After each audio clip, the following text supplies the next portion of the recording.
সকলকে জয় যিশু। মহান ঈশ্বরকে ধন্যবাদ জানাই। আর জুলাই মাসের দ্বিতীয় রবিবার পর্যন্ত প্রভু আমাদেরকে টিকিয়ে রেখেছেন আর ভালো রেখেছেন, তার জন্য মহান প্রভুকে অসংখ্য অসংখ্য ধন্যবাদ জানাই। আসুন আমরা এই সময় প্রভুর চরণে সমর্পিত হই, তার আরাধনা, প্রশংসা, গৌরব করি এবং তাকে সম্মান জানাই।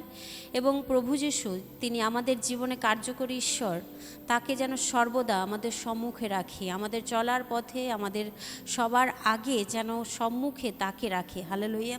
তাই আসুন আমরা এই সময় প্রভুর চরণে নিজেরা নতজান হই, তার গৌরব করি, তার প্রশংসা করি। যতজন আজকে আমরা উপস্থিত আছি তার পবিত্র উপস্থিতির তলায় থাকি, কেননা বাক্য বলে যেখানে 2 বা 2-এর বেশি মানুষ একসঙ্গে তার নামে একত্রিত হয় সেখানে তিনি উপস্থিত থাকেন।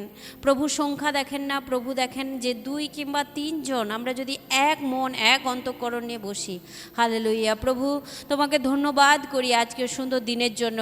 প্রভু তোমাকে ধন্যবাদ জানাই প্রভু গো এই সুন্দর সময়ের জন্য যা তুমি আমাদেরকে দিয়েছো।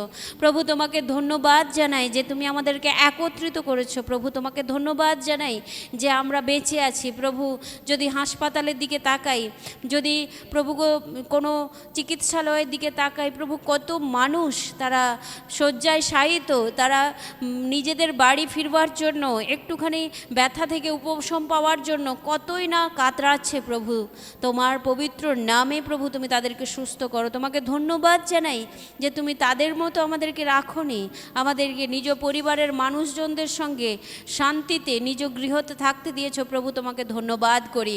তোমার বাক্য বলে প্রতি প্রভাতে পাঠানো তোমার নতুন নতুন দয়া এবং নতুন নতুন করুণার কারণে আমরা বিনষ্ট হইনি। ও প্রভু তোমাকে ধন্যবাদ জানাই তোমার নতুন দয়া এবং করুণার জন্য। প্রভু এই সময় আমাদের আরাধনা হবে, প্রার্থনা হবে, বাক্য হবে, সাক্ষ্য হবে, সমস্ত কিছু তোমার পবিত্র নামে হোক। ও প্রভু আমাদের কোনো তালন্ত নেই প্রভু গো যে তোমাকে গৌরব দিই। প্রভু তুমি তালন্ত দিয়েছ, সেই তালন্ত যেন মাটির নিচে চাপা না রাখি। প্রভু যাকে তুমি যেমন তালন্ত দিয়েছ, এই মণ্ডলীকে যেমন গুণ তুমি প্রোভাইড করেছো, প্রভু প্রত্যেকে যেন সেই মতো করে পিতা কার্যকরী হয়, কেননা তুমি কার্যকরীদেরকে অনেক অনেক প্রেম করো প্রভু। তাই তোমাকে ধন্যবাদ জানাই এবং এটাও স্বীকার করি যে কার্যকরী আপন বেতনের যোগ্য। ও প্রভু তোমার বাক্য আমাদের মধ্যে দিয়েই তুমি সিদ্ধপূর্ণ করেছো, তোমাকে ধন্যবাদ জানাই। প্রভু আজকে যারা অসুস্থ আছে তারা সুস্থ হয়ে বাড়ি ফিরুক। আজকে যারা অভাবে সংকটে রয়েছে তাদের অভাব সংকট সকল দূর হোক যিশু নামে। আজকে যারা প্রভু গো বিভিন্ন রকম অজানা ভয়ে ভীত, আজকে যিশু খ্রিস্টের নামে ঘোষণা করি সমস্ত ভয় আজকে দূরীভূত হলো। ও প্রভু আজকে যারা ভয় পাচ্ছে আগামী দিন কি হবে, প্রভু তোমার বাক্য তাদের কাছে চলে যাক। মথি তার 6:34 দিনের কষ্ট দিনের জন্য যথেষ্ট। হালেলুয়া। প্রভু তুমি দয়া করো, প্রভু তুমি অনুগ্রহকারী ঈশ্বর, তুমি অনুগ্রহ প্রদান করো। প্রভু তুমি শক্তিতে মহান, তোমার শক্তি তোমার দুর্বল সন্তানদের মধ্যে তুমি প্রোভাইড করো যিশু নামে। ও প্রভু তুমি সাহায্য করো। আজকে যখন বাক্য হবে সেই বাক্যের দ্বারা আমরা প্রত্যেকে, ইভেন আমি নিজেও যেন সঞ্জীবিত হই যিশু নামে। এবং তুমি যে পালনের যা কিছু পালনের মহান আজ্ঞা তুমি দিয়েছো, যা কিছু দৃষ্টান্ত তুমি আমাদের শিক্ষামালার জন্য দিয়েছো, তা যেন আমরা পালন করতে পারি। প্রভু তুমি সাহায্য করো। তোমার বাক্য বলে তোমার ক্ষত সকল দ্বারা আমাদের আরোগ্য হয়। প্রভু এই আরোগ্য শুধুমাত্র দৈহিক নয়, আমাদের মানসিক যা কিছু রোগ আছে, আমাদের অন্তর্নিহিত যা কিছু রোগ আছে, আমাদের আত্মিক যা কিছু রোগ আছে, সমস্ত স্পিরিচুয়াল ডিজিজকেও তুমি যিশু নামে দমন করতে পারো। In the name of Jesus Christ আমি ঘোষণা করি আমি সুস্থ, এই মণ্ডলে সুস্থ, আমরা প্রত্যেক বিশ্বাসে সুস্থ যিশু নামে, শারীরিকভাবে এবং আত্মিকভাবে উভয় রকমভাবে যিশু খ্রিস্টের নামে সুস্থ। প্রভু এখন আরাধনা হবে, প্রার্থনা হবে, আরও সাক্ষ্য হবে। তোমার সন্তানেরা যা কিছু করবে প্রভু গো তুমি সমস্ত কিছুতে হাত রাখো এবং তোমার গৌরব করতে করতে নাচতে নাচতে যেন আমরা তোমাকে প্রশংসা দিতে পারি। ও প্রভু আজকে ধন্য যারা তাড়িত, কেননা তোমার বাক্য বলে কেননা স্বর্গরাজ্য তাদেরই। প্রভু আজকে যারা তাড়নাকারী, সেই সমস্ত তাড়নাকারীদের জন্য প্রার্থনা করি প্রভু তুমি তাদেরকে পৌলের মতো করে বদলে দাও যিশু নামে।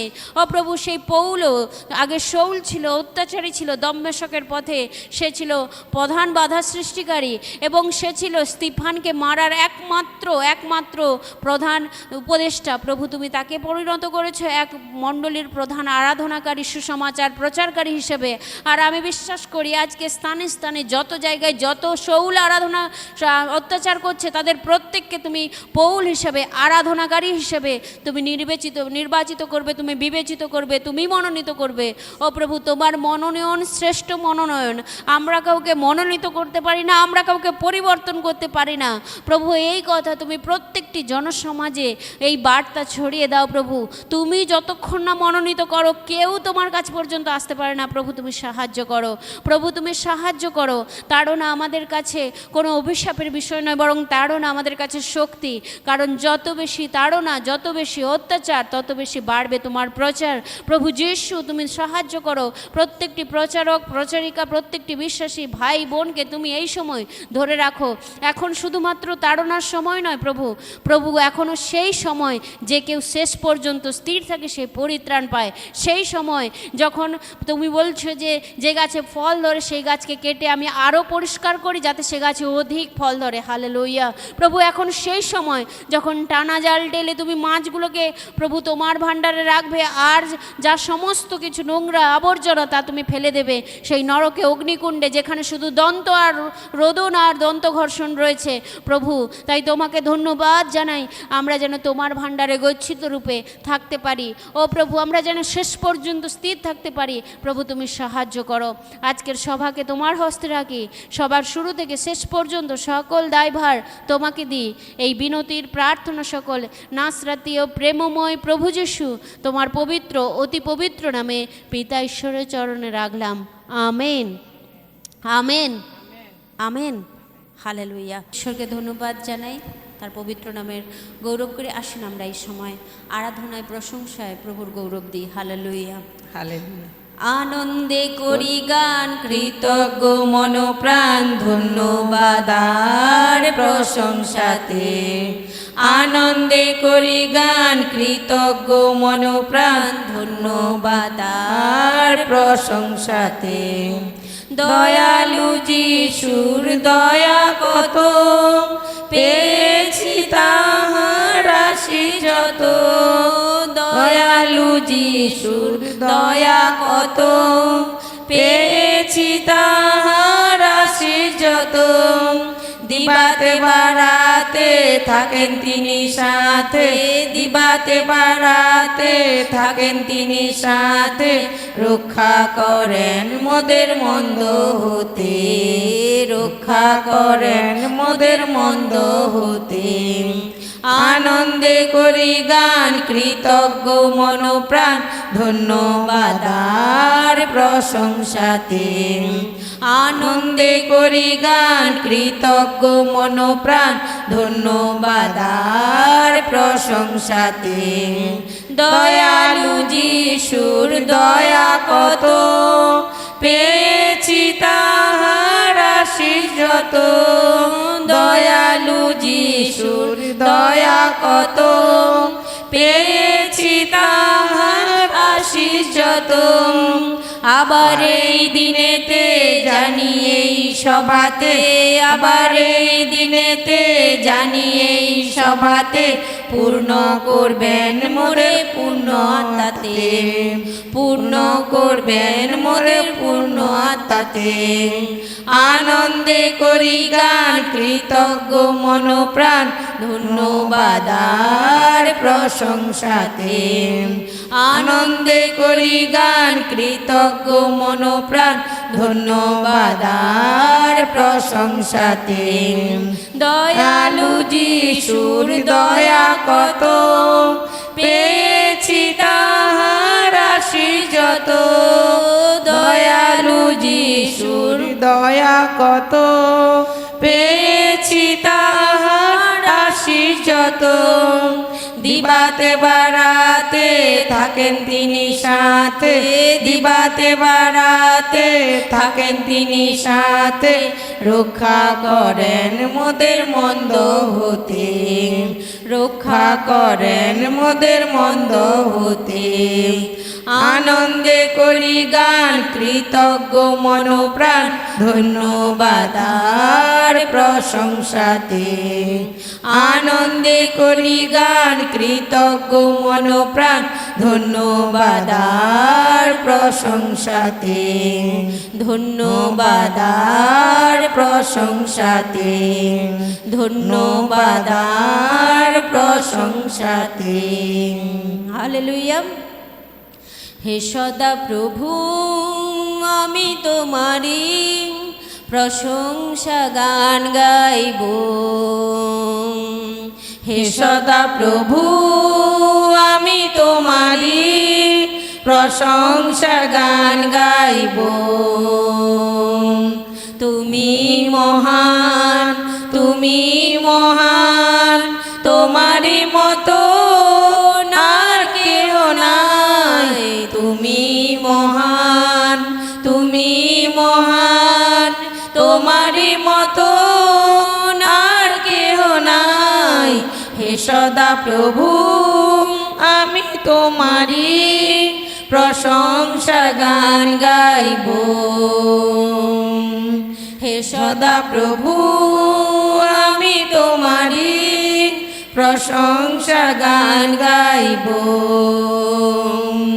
যে কোনো বাধা জীবনে আসে তুমি তো প্রভু রয়েছ পাশে। যে কোনো বাধা জীবনে আসে তুমি তো প্রভু রয়েছ পাশে। তোমার নামেতে আমি ধন্য হলাম, তোমার নামেতে আমি ধন্য হলাম। তুমি মহান, তুমি মহান, তোমারই মতো আর কেহ নাই। তুমি মহান, তুমি মহান, তোমারই মতো আর কেহ নাই। হে সদা প্রভু আমি তোমারি প্রশংসা গান গাইব। হে সদা প্রভু আমি তোমারি প্রশংসা গান গাইব। তুমি মহান, তুমি মহান, তোমারই মতো আর কেহ নাই। তুমি মহান, তুমি মহান, তোমারই মতো আর কেহ নাই। হে সদা প্রভু আমি তোমারি প্রশংসা গান গাইব। তোমার প্রশংসা গান গাইব, তোমার প্রশংসা গান গাইব। হালেলুয়া। হ্যাঁ প্রভু, যে কোনো বাধা আমাদের জীবনে আসুক প্রভু, তোমারই প্রশংসা গান করব পিতা, তোমারই গৌরব করব প্রভু, কারণ তুমি রাজগণের রাজা, তুমি একমাত্র প্রশংসা পাওয়ার যোগ্য, তুমি একমাত্র সত্য সনাতন পিতা। তোমাকে ধন্যবাদ জানাই। হালেলুয়া। প্রভু তুমি এই সময় আমাদেরকে সাহায্য করো পিতা, তোমার পবিত্র আত্মায় পূর্ণ করো প্রভু, তুমি দয়া করো প্রভু। Hallelujah, hallelujah. প্রভু তুমি সাহায্য করো। Hallelujah, hallelujah. প্রেমী পিতা তুমি অন্তর্যামী, তোমার সম্মুখে আসি আমি। প্রেমী পিতা তুমি অন্তর্যামী, তোমার সম্মুখে আসি আমি।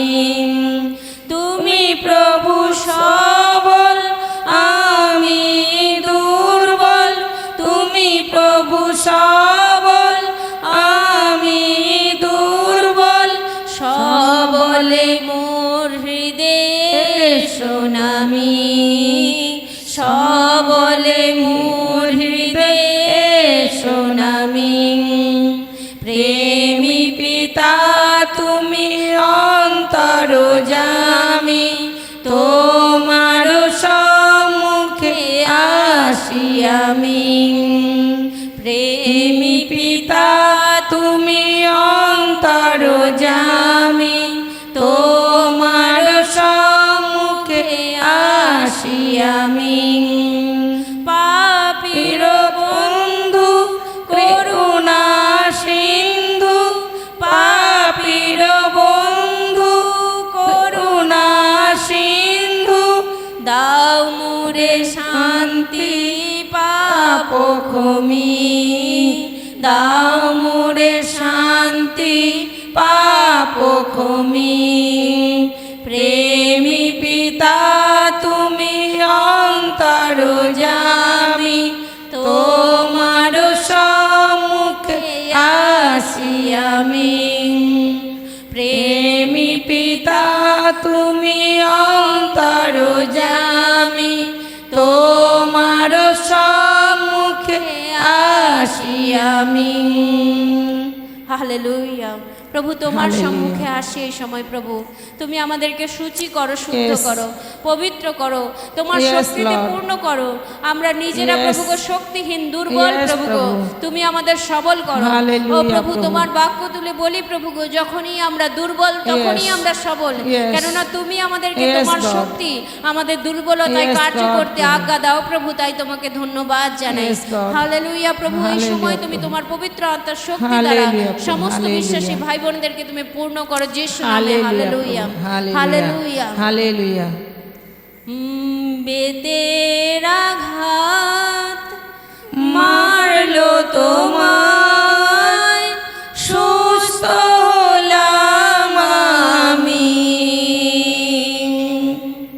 বেতের আঘাত মারলো তোমায়, সুস্থ হলাম আমি। দস্যু যারা ক্রুশে দিল, দস্যু যারা ক্রুশে দিল, সেই হলাম আমি। ও সেই হলাম আমি।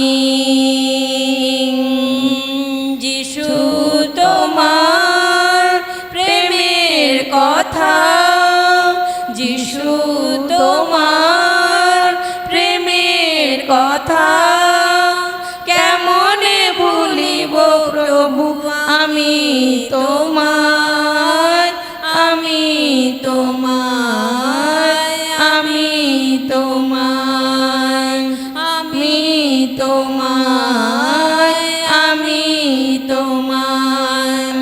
সহেছ নীরবে তুমি ক্রুশের ব্যথা, সহেছ নীরবে তুমি ক্রুশের ব্যথা।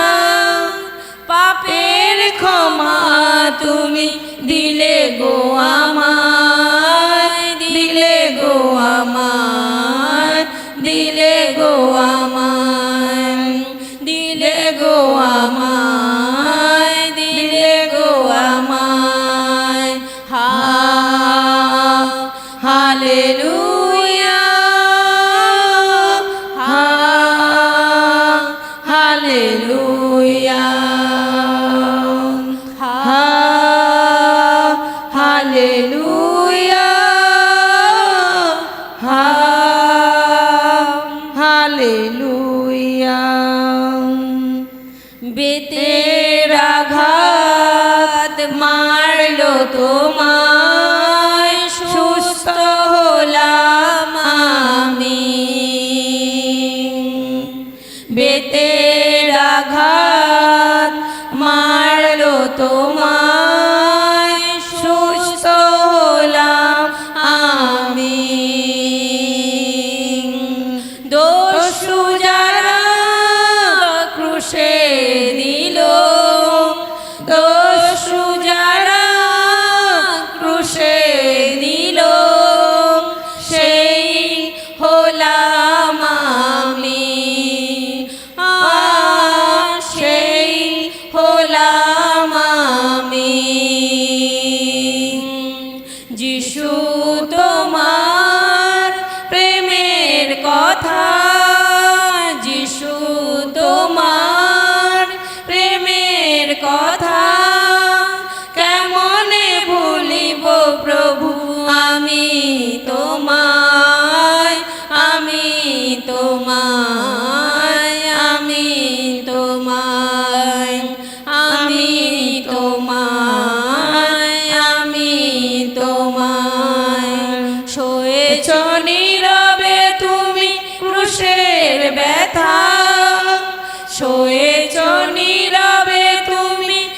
ক্রুশের ব্যথা পাপের ক্ষমা তুমি দিলে গো আমায়, দিলে গো আমায়, দিলে গো আমায়, দিলে গো আমায়, দিলে গো আমায়।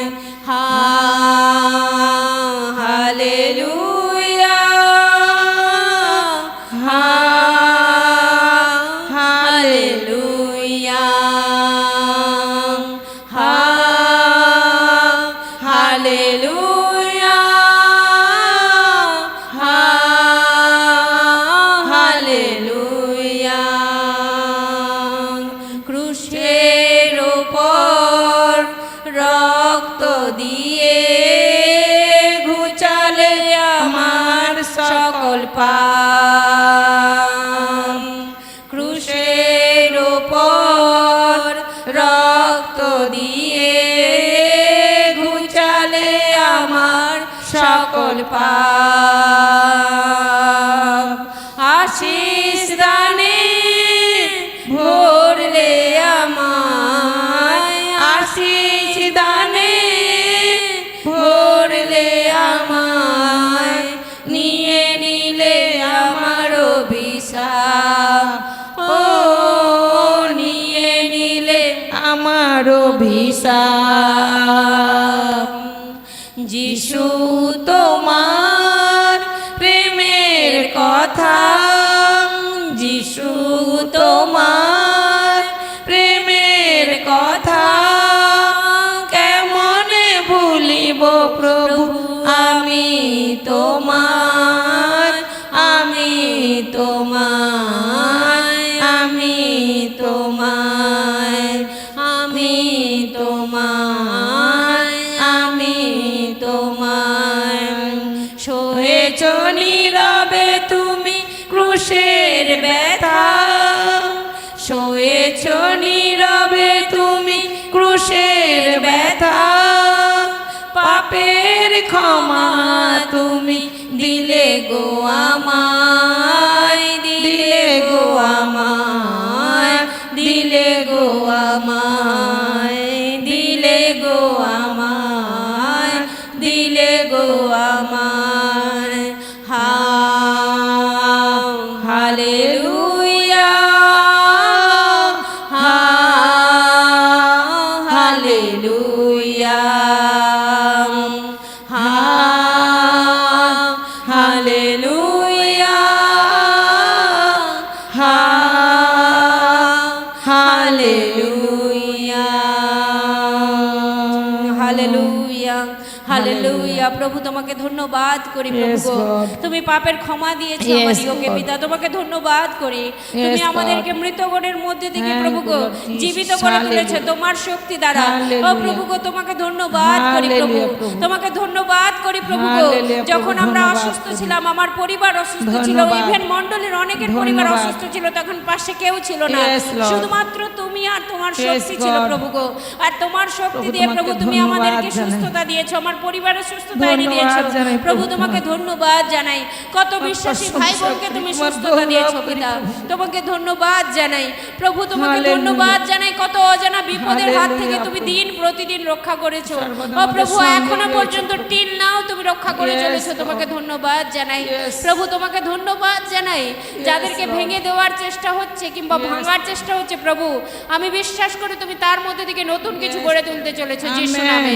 তোমাকে ধন্যবাদ জানাই প্রভু। সেই দিন প্রভু গো মিশর দেশে যখন ইসরায়েল জাতি ছিল, তখন তাদের উপরে কম অত্যাচার হয়নি, কিন্তু বাক্য বলছে তারা আরো বেশি করে ছড়িয়ে পড়েছিল। হালেলুয়া। প্রেরিত পুস্তক 8 অধ্যায় 4 পদ বলে, যত বেশি তাদেরকে আঘাত করা হয়েছিল প্রেরিতেরা তত বেশি সুসমাচার ছড়িয়ে দিয়েছিল। প্রভু তোমাকে ধন্যবাদ জানাই প্রভু। এই সময় তোমার বাক্য প্রত্যেকটি সন্তানের অন্তরে প্রভু গো আলো স্বরূপ, জ্যোতি স্বরূপ হয়ে উঠুক প্রভু। তোমার বাক্য বলে আমাদের চরণের পথের আলোক প্রভু। তুমি ঠিক পরের স্টেপটি আমাদেরকে দেখো, আমাদের কি করণীয় প্রভু। তোমাকে ধন্যবাদ জানাই এবং বিশ্বাস করি তুমি সমস্ত কিছু মন্দ পরিকল্পনাকে তোমার উত্তম পরিকল্পনা দ্বারা তুমি মঙ্গলের করে থাকো প্রভু গো। ও প্রভু তোমাকে ধন্যবাদ জানাই, ধন্যবাদ জানাই। হয়তো লোকেরা অমঙ্গলের পরিকল্পনা করছে বটে, কিন্তু তোমার বাক্য যেরকম 29 তুমি বলেছো, আমি তোমার জন্য যে সকল সংকল্প করেছি সে সকল মঙ্গলের, আর সে সকল আমি জানি। হ্যাঁ প্রভু গো, তুমি আমাদের জন্য যে সকল মঙ্গলের সংকল্প করেছো সে সকল তুমি জানো প্রভু। ও প্রভু, মনুষ্যতা জানে না, মনুষ্যতা বোঝে না। ও প্রভু, তোমাকে ধন্যবাদ জানাই, ধন্যবাদ জানাই। তুমি বলেছো লোকেরা যেগুলোকে চক্রান্ত মনে করে তুমি সেগুলোকে চক্রান্ত মনে করো না। লোকেরা যে সমস্ত কিছুকে ভয়াবহ মনে করে তুমি সেগুলোকে ভয়াবহ মনে করো না। হ্যাঁ প্রভু, তোমার পবিত্র বাক্যে আমরা বিশ্বস্ত, আমরা বিশ্বাস রাখি প্রভু গো। কেননা তোমার বাক্য যিশায়া 55 অধ্যায়ে তুমি বলেছো তোমাদের পরিকল্পনা আর আমার পরিকল্পনা সকল এক নয়। হ্যাঁ প্রভু গো, আমরা বিশ্বাস করি তোমার পরিকল্পনা অতীব সুন্দর, তুমি সুন্দর, তোমার পরিকল্পনা সুন্দর, তোমার চিন্তা ভাবনা সুন্দর, আমাদের নিয়ে তোমার যত সংকল্প সে সকল সুন্দর প্রভু। যত কিছু জায়গায় অত্যাচার হচ্ছে সমস্ত অত্যাচারীদের নিয়ে তোমার পরিকল্পনা সুন্দর, সমস্ত তাড়নাকারীদের নিয়েও তোমার পরিকল্পনা সুন্দর প্রভু। যারা অত্যাচার করছে আর যারা অত্যাচারিত হচ্ছে প্রভু, তুমি উভয়ের মঙ্গল করো প্রভু। যা তারা না বুঝেই করছে প্রভু, তোমাকে ধন্যবাদ জানাই। তাদের পরিবারে তুমি তোমার ক্ষমা ছড়িয়ে দাও, তোমার সুস্থতা ছড়িয়ে দাও, তোমার ঐশ্বর্য প্রাচুর্য তুমি ছড়িয়ে দাও যিশু নামে প্রভু। তাদের পরিবারে যদি কোনো সংকটাপন্ন পরিস্থিতি থাকে, কোনো ঋণের বোঝা থাকে, কোনো ভয়াবহ অসুস্থতা থাকে যা কোনো চিকিৎসক ভালো করতে পারেনি, কোনো সম্পর্কের মধ্যে ভাঙাচোরা পরিস্থিতি থাকে প্রভু, প্রত্যেকটি ও প্রভুকে সেই তাড়নাকারী যারা তাড়না করছে, প্রত্যেকটি অত্যাচারীকারী যারা অত্যাচার করছে তোমার সন্তানদের উপর, তাদের মঙ্গল করো প্রভু। প্রভু, নদীর জলের মতো করে মঙ্গল তাদের সংসারে তুমি বইয়ে দাও, তাদের জীবনে তুমি বইয়ে দাও। আমাদের প্রত্যেকের প্রতিবেশী, আমাদের প্রত্যেকের গ্রাম, আমাদের প্রত্যেকের আত্মীয় স্বজনের মধ্যে যদি কোনো সমস্যা থাকে যিশুর নামে তুমি রিমুভ করো, যিশুর নামে রিমুভ করো। কেননা তুমি বলেছো যদি কোনো জায়গায় এক জায়গায় ধার্মিক থাকে প্রভু, তুমি সেই ধার্মিকতা প্রযুক্ত সেই নগরকে তুমি নষ্ট করবে না। ও প্রভু, যেন পরজাতীয়রা জানতে পারে, যারা জানে না তোমাকে জানতে পারে, যে জায়গায় প্রার্থনা হয় শুধু তার বাড়ি নয়, সেই গৃহ নয় কিন্তু পার্শ্ববর্তী এলাকা, পার্শ্ববর্তী গৃহ সকল আশীর্বাদের পূর্ণ হয়। ও প্রভু, তাই তোমাকে ধন্যবাদ জানাই, ধন্যবাদ জানাই। এখন যে বাক্য হবে, সাক্ষ্য হবে, যা কিছু হবে প্রভু, তোমার চরণে রাখি প্রভু গো। তুমি তোমার পবিত্র আত্মাতে শক্তিতে পূর্ণ করো প্রত্যেকটি শ্রোতাকে, এবং ইভেন আমি যে বক্তা প্রভু তোমার হস্তে সমর্পিত হই। আমার সমস্ত তালন্ত, সমস্ত গুণ এক সাইডে রাখি, তোমার পরিকল্পনা, তোমার ইচ্ছা, তোমার শক্তি, তোমার ট্যালেন্ট দিয়ে তুমি আমাকে পূর্ণ করো যিশু নামে। ও প্রভু, প্রত্যেকটি হৃদয়ের ভূমিকে তুমি উত্তম ভূমিতে পরিণত করো যিশু নামে। এখন বাক্যের বীজ পড়বে লুক তার 8:11 পদ অনুযায়ী প্রভু, প্রত্যেকটি গাছে যেন সুন্দর সুন্দর ফল হয়, তা কারো 30 গুণ, কারো 60 গুণ, কিংবা কারো 100 গুণ। প্রভু তোমাকে ধন্যবাদ জানাই। ও প্রভু, তোমাকে ধন্যবাদ জানাই সমস্ত কিছু বিষয়ের জন্য। সকল গৌরব, সকল মহিমা, সকল প্রশংসা সমুদয় তোমাকে দিয়ে এই বিনতির প্রার্থনা প্রভু যিশু তোমার পবিত্র অতি পবিত্র নামে চাইলাম। Amen, amen, amen, amen. Hallelujah, hallelujah, hallelujah. ঈশ্বরকে ধন্যবাদ জানাই, ঈশ্বরকে ধন্যবাদ জানাই, তার গৌরব করি। ঈশ্বরকে ধন্যবাদ জানাই আর সুন্দর পরিস্থিতির জন্য, সুন্দর সময়ের জন্য। আর এখন আমরা কতজন বাক্য শুনতে আগ্রহী যীশু খ্রিস্টের পবিত্র নামে? আসুন আমরা বাক্যতে যাই। আর আমরা একটা ক্রুশিয়াল পয়েন্টের মধ্যে দিয়ে যাচ্ছি আর মনে করছি যে ঈশ্বর কেন আমাদেরকে এই পরিস্থিতির মধ্যে দিয়ে নিয়ে যাচ্ছেন। হ্যাঁ, অনেকে মনে করছেন না, এটা ভালো বিষয়। যারা মনে করছেন যে কেন কেন কেন, তাদের জন্য আজকের এই প্রচার। আর আজকের প্রচারের টাইটেল আমি রেখেছি বিশ্বাসের অগ্নি পরীক্ষা। হালেলুয়া। অনেক কিছু তো জাগতিক বিশ্বাসের পরীক্ষা আপনারা দেন, তাহলে ঈশ্বর যিনি মহৎ এবং যিনি মহান, তাকে আমি আপনি কতটা বিশ্বাস করি, কতটা আস্থা রাখি তার উপর, নিশ্চয়ই তারও তিনি একটা পরীক্ষা নিতে চান। আর এটাই সেই সময় আমরা মনে করব না যে আমাদের প্রতি যে ঘটনাগুলো ঘটছে স্থানে স্থানে, জায়গায় জায়গায়, সেটা কোনো বিজাতীয় ঘটনা না। বাইবেল তা বলছে না। বাইবেল আদি থেকেই বলে আসছে তাড়না সে সময়ও ছিল। ইভেন আজকে আমরা আদি পুস্তক থেকে আমরা নতুন নিয়মের প্রকাশিত বাক্য পর্যন্ত দেখব যে তাড়না সর্বকালের সর্ব জায়গায় সব সময়ই ছিল। ইভেন তাড়না কোনো অভিশাপ নয়। আমরা যারা অনেকেই মনে করে থাকি যে আমি কোনো ভুল করেছি, আমি কোনো পাপ করেছি, কিংবা ওই ব্যক্তি কোনো ভুল করেছে, ওই চার্চ কোনো ভুল করেছে, ওই চার্চ কোনো পাপ করেছে, ওই চার্চে থাকা কোনো ব্যক্তি, কোনো বিশ্বাসী, কোনো ভাই, কোনো বোন ভুল করেছে, পাপ করেছে, তাই তাদের উপরে শাস্তি, না প্রিয়জন। আজকে বাইবেল ভিত্তিক আলোচনার দ্বারা আমরা আমাদের ধারণাকে পাল্টাবো। কোনো পাপের কারণে তাড়না আসে না, হালেলুয়া। কোনো পাপের কারণে তাড়না আসে না। হ্যাঁ প্রিয়জন, আপনারা ঠিকই শুনছেন, কোনো পাপ, কোনো ভুল কিংবা কোনো কিছু ভ্রান্তির কারণে তাড়না আসে না। তাড়না একটি পুরস্কার। কেন জানি? কারণ 2 তিমথেয় পুস্তক 3 অধ্যায় 12 পদ যদি আমরা দেখি, একটু দেখে নিই। 2 তিমথেয় পুস্তক 3 অধ্যায় 12 পদ, বাক্য বলছে, আমি এতবার পাঠ করছি তো এটা আমাকে শক্তি দেয়। বাক্য বলছে যে যতজন ভক্তিপূর্ণভাবে জীবনযাপন করিতে খ্রিস্টতে ইচ্ছা করে সেই সকলের প্রতি তাড়না ঘটবে। Hallelujah, hallelujah. বাক্য কি বলছে? যতজন ভক্তিপূর্ণভাবে, অর্থাৎ ঈশ্বরকে মেনে, ঈশ্বরকে ভয় করে জীবনযাপন, অর্থাৎ সৎ পথে জীবনযাপন করবে, তত জনেরই প্রতি তাড়না ঘটবে। এখানে সেকেন্ড কোনো ব্যতিক্রমী অপশান নেই যে অমুকজন তাড়নার থেকে বাইরে যাবে আর অমুকজন তাড়নার শিকার হবে। কিন্তু বাক্য বলছে যতজন ভক্তিভাবে প্রভু খ্রিস্ট যিশুতে জীবনযাপন করিতে ইচ্ছা প্রকাশ করে, থাকা তো পরের কথা, আগে ইচ্ছাটা যে প্রকাশ করছে আমি প্রভুকে ভয় করে আমার জীবনকে এগিয়ে নিয়ে যাব, আমি ঈশ্বরকে ভক্তি করে আমার জীবনকে এগিয়ে নিয়ে যাব, বলছে সেই সকলের প্রতি তাড়না ঘটবে। এখানে দ্বিতীয় কোনো অপশান নেই, কোনো ব্যতিক্রম নেই। যারাই প্রভু যীশু খ্রিস্টতে সৎভাবে জীবনযাপন করবার ইচ্ছা জ্ঞাপন করবে, বাক্য বলছে সেই সকলের প্রতি তাড়না ঘটবে। আজকে আমরা যেন কখনোই মনে না করি যে তাড়না কোনো পাপের ফল, তাড়না কোনো ভুলের ফল না, কোনো পাপের কিংবা ভুলের ফল নয়, বরং এটা পুরস্কার যা আপনি যদি পেয়েছেন তো আপনি ধন্য। বাক্য বলছে আপনার জন্য স্বর্গরাজ্যে প্রচুর ধন জমা আছে। হালেলুয়া। আপনি হয়তো ভাবতে পারেন যে এখন আমি বাঁচি না আর স্বর্গরাজ্যে কি হবে? তাহলে বাক্য আপনাকে বলছে সমুদয় জগৎ লাভ করে যদি আপনি নিজের জীবনটাই হারান তাহলে কি লাভ হইল? আপনি কোনটা চাইছেন? সমুদয় জগৎকে লাভ করে চাইতে, সমুদয় জগৎকে লাভ করতে? বাক্য বলছে সমুদয় জগৎ লাভ করিয়া যদি আপনি আপনার মূল্যবান প্রাণটাকে হারান তাহলে কি লাভ হইল? আজকে কিছু বাইবেল পদ আমরা আলোচনা করব যা আমাদের শক্তি দেবে, সাহস দেবে এবং লুকিয়ে থাকতে নয় বরং প্রকাশিত হতে সাহায্য করবে। হালেলুয়া। আপনাদের প্রিয় পদ নিশ্চয়ই এগুলো নয়, কিন্তু আজকে আপনি সেগুলোকে প্রিয় বানিয়ে নিন। ঈশ্বরও আপনাকে প্রিয় বানাতে চলেছেন। হালেলুয়া। কারণ বাক্য বলছে যে কেউ আমার নামের জন্য অপমানিত হয়, যে কেউ আমার নামের জন্য তাড়িত হয়, যে কেউ আমার নামের জন্য লাঞ্ছিত হয়। কি নাম? নিশ্চয়ই আশা করি আপনারা সকলেই জানেন, কারণ প্রেরিত 4 বলছে, কি বলছে? যে আকাশের নিচে মনুষ্যদের মধ্যে আর কোনো নাম নেই যে নামে পরিত্রাণ আছে, একটাই নাম, যিশু নাম। সেই নামের জন্য যদি আপনি তাড়িত হন, আপনি অপমানিত হন, আপনি নিন্দিত হন, আপনাকে যদি 5টা বাজে কথা তার নামের সঙ্গে জড়িয়ে বলা হয়, আপনি ধন্য, কেননা স্বর্গরাজ্যে আপনার পুরস্কার প্রচুর। আপনি কি ভাবছেন যে না, চারিদিকে এত তাড়নার শিকার, আমি স্বীকার করব না, আমি এড়িয়ে যাব, যখন লোকেরা আমার বাড়ি আসবে তখন আমি বলবো যে না, আমি প্রভুকে জানি না? তাহলে প্রভু বলছেন যখন তিনিও তার শেষের সময়, দ্বিতীয় আগমনের সময়ে স্বর্গদূতেদের সঙ্গে আসবেন, তখন তিনিও আপনাকে অস্বীকার করবেন। কোনটা ভালো? প্রভুকে স্বীকার করে যদি মরতেও পর্যন্ত হয় মরা, নাকি প্রভুকে অস্বীকার করা, নিজের পিঠ বাঁচানো? যদি তাই হয় তাহলে আপনি প্রকৃত প্রভুর সন্তান নন। আর আজকে আমি আবারও আপনাদেরকে বলতে চাই যে এই যে বিশ্বাসের অগ্নি পরীক্ষা, আজকে আমি টাইটেল রেখেছি, সেই বিশ্বাসের অগ্নি পরীক্ষার যে বিষয়বস্তু তা দিয়ে আমরা জানব যে যদি আমরা আমাদের প্রাণকে রক্ষা করতে চাই তাহলে আমরা আসলে আমাদের প্রাণকে হারাই।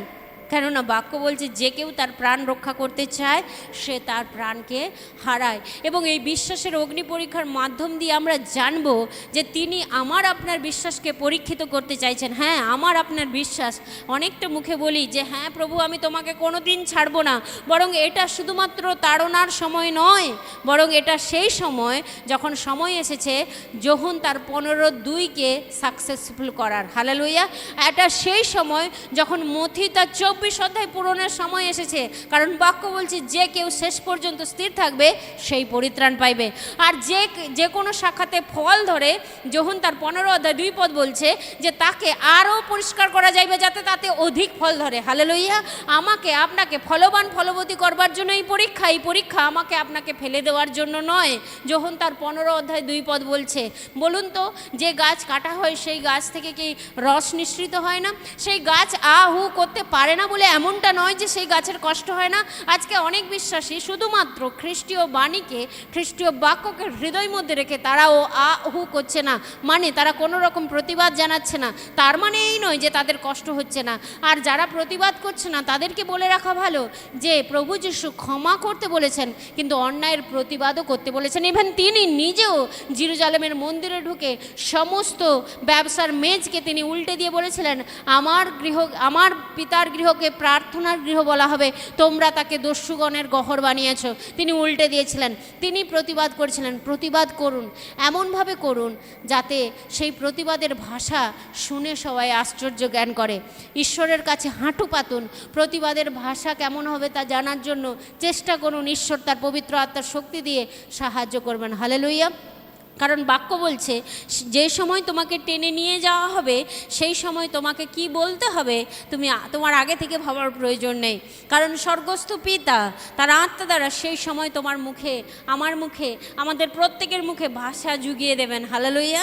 আর সেই সময় একটা বিশেষ সময়, যে সময় আপনি আপনার জীবনের সমস্ত সাক্ষ্যকে তুলে ধরতে পারবেন। আর আমাকে আপনাকে যদি না ধরা হয়, আজকে ধরা হয়েছে বলে আমরা জানতে পারছি অমুক জায়গায় অমুক ব্যক্তি ছিলেন, অমুক জায়গায় অমুক প্রচারক ছিলেন, অমুক জায়গায় প্রভুর নামেতে সত্য প্রচার করা হতো। আর আমাকে আপনাকে ধরার মাধ্যম দিয়ে মনে হয় প্রেরিত তার 1 অধ্যায় 8 পদ, পৃথিবীর প্রান্ত পর্যন্ত তোমরা আমার নামের সাক্ষী হবে। কেমনভাবে? আমরা তো অনেকেই পৃথিবীর প্রান্ত পর্যন্ত যেতে সক্ষম নই।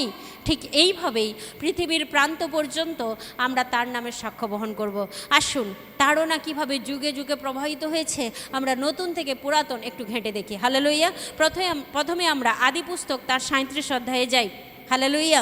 ঈশ্বরের বাক্য, পৃষ্ঠা সংখ্যা 57। আমরা আদি পুস্তক তার 37 অধ্যায়ে দেখতে পাই যে যাকবের একজন প্রিয় ছেলে, যাকবের 12 ছেলের মধ্যে তার প্রিয় ছেলে যোসেফ, যাকে তিনি একটি ঢিলেঢালা পোশাক বা বিবলিক্যাল ভাষায় বলছে চোগা বানিয়ে দিয়েছিলেন। আর সেই চোগা বানিয়ে দেওয়ার কারণে তার অন্য ভাইয়েরা তার প্রতি ঈর্ষান্বিত হয়েছিল। আসল সত্য কি শুধুমাত্র এটাই নাকি অন্য কিছু ছিল? চলুন দেখি। আদি পুস্তক 37 অধ্যায় সবাই পেয়েছি? হ্যাঁ, আমরা 4 পদে দেখতে পাই বাক্য বলছে যে পিতা তাহার সকল ভ্রাতা অপেক্ষা তাহাকে অধিক ভালোবাসেন, ইহা দেখিয়া তাহার ভাতৃগণ তাহাকে দেশ করিত, তাহার সঙ্গে প্রণয়ভাবে কথা কহিতে পারিত না। হালেলুইয়া। বাবা শুধুমাত্র পোশাক বানিয়ে দেয়নি তাকে, বরং তাকে ভালোবাসতেন। আর এটা দেখে তার অন্যান্য ভাইয়েরা তার সঙ্গে প্রেমের সঙ্গে কথা বলতে পারতেন না। এটা শুধুমাত্র কারণ নয়, আরও কিছু গুপ্ত রহস্য, আরও কিছু কারণ লুকিয়ে আছে তার প্রতি তাড়না করবার জন্য। দেখুন, আমরা পড়ি 5 পদ। যোসেফ একটা স্বপ্ন দেখলেন। কি স্বপ্ন? আর যোসেফ স্বপ্ন দেখিয়া আপন ভ্রাতাদিগকে তাহা কহিল, ইহাতে তাহারা তাহাকে আরও অধিক দেশ করিল। স্বপ্নটা ছিল এইরূপ, সে তাহাদিগকে কহিল, আমি এক স্বপ্ন দেখিয়াছি, নিবেদন করি তাহা শুনো। 7 পদে সেই স্বপ্নের কথা উল্লেখ রয়েছে। দেখো, আমরা ক্ষেত্রে আঁটি বাঁধিতেছিলাম, আর দেখো আমার আঁটি উঠিয়া দাঁড়াইয়া রহিল, আর দেখো তোমাদের আঁটি সকল আমার আঁটিকে চারিদিকে ঘেরিয়া তাহার কাছে প্রণিপাত করিল। হালেলুইয়া। আর 8 পদ বলছে, ইহাতে তাহার ভাতৃগণ তাহাকে কহিল, তুই কি বাস্তবিক আমাদের রাজা হইবি, আমাদের উপর বাস্তবিক কর্তৃত্ব করবি? ফলে তাহারা তাহার স্বপ্ন ও তাহার বাক্য প্রযুক্ত তাহাকে আরও দেশ করিল। হালেলুইয়া। তার মানে শুধুমাত্র পিতার ভালোবাসা সে পেয়েছে, পিতার দেওয়া উপহার সে পেয়েছে, এটাই শুধুমাত্র তাই ভাইদের তাড়নার কারণ নয়। তার প্রতি, বরং কারণ এটাই সে ঐশ্বরিক গুপ্ত সত্যকে প্রকাশ করতে চাইছে, যা সে দর্শনের মাধ্যমে প্রকাশ পেয়েছে। হালেলুয়া। আজকে আমি আপনি যখন সত্য প্রচার করতে যাচ্ছি তখনই বাধা, তখনই সমস্যা। আর সত্যকে যদি মিথ্যা করে বানাই, মিথ্যা করে বলি, গল্প করে বলি, তাহলে কোনো প্রবলেম নেই, সমস্যা নেই। কিন্তু সত্যকে যখন স্থাপিত করতে যাইছি তখনই সমস্যা। ঠিক একই রকমভাবে আদি পুস্তক তার 37 অধ্যায়ে আমাদেরকে জানান দিচ্ছে, যখন যোসেফ তার স্বপ্নের কথা, ঈশ্বরীয় দর্শনের কথা তিনি জানালেন, তখন তার ভাইয়েরা আরও বেশি দেশ করতে লাগলো। শুধুমাত্র এটা পোশাকের বিষয় নয়, শুধুমাত্র বাবার জাগতিক ভালোবাসার বিষয় নয়, বরং এটা ঐশ্বরিক সত্যকে প্রতিষ্ঠাপিত করবার একটা বিষয়। আর যখন সত্য প্রতিষ্ঠাপিত করতে চাইলো তখনই তার প্রতি তাড়না ঘটলো। কিভাবে তাড়না ঘটলো আমরা দেখি। 11 পদ বলছে, আবারও তাহার ভাতৃগণ তাহার প্রতি ঈর্ষা করিল, কিন্তু তাহার পিতা সেই কথা মনে মনে রাখিলেন। দেখুন, এমনটা হয়েছিল যখন তার ভাইরা মাঠে ছিল আর তার বয়স মাত্র 17 বছর, তিনি একজন কিশোর। আর তার বাবা বলেছিলেন যে যাও, তোমার ভাইরা মাঠে পশুপালদের নিয়ে কী করছে তুমি একটু দেখে এসো এবং খবর নিয়ে এসো। আর যখন সে মাঠে গেল, দূর থেকে তার ভাইয়েরা দেখে একটা কথাই বলতে লাগলো, কি, ওই যে চলো, ওই স্বপ্ন দর্শক আসিতেছে, চলো ওকে আমরা মেরে ফেলি।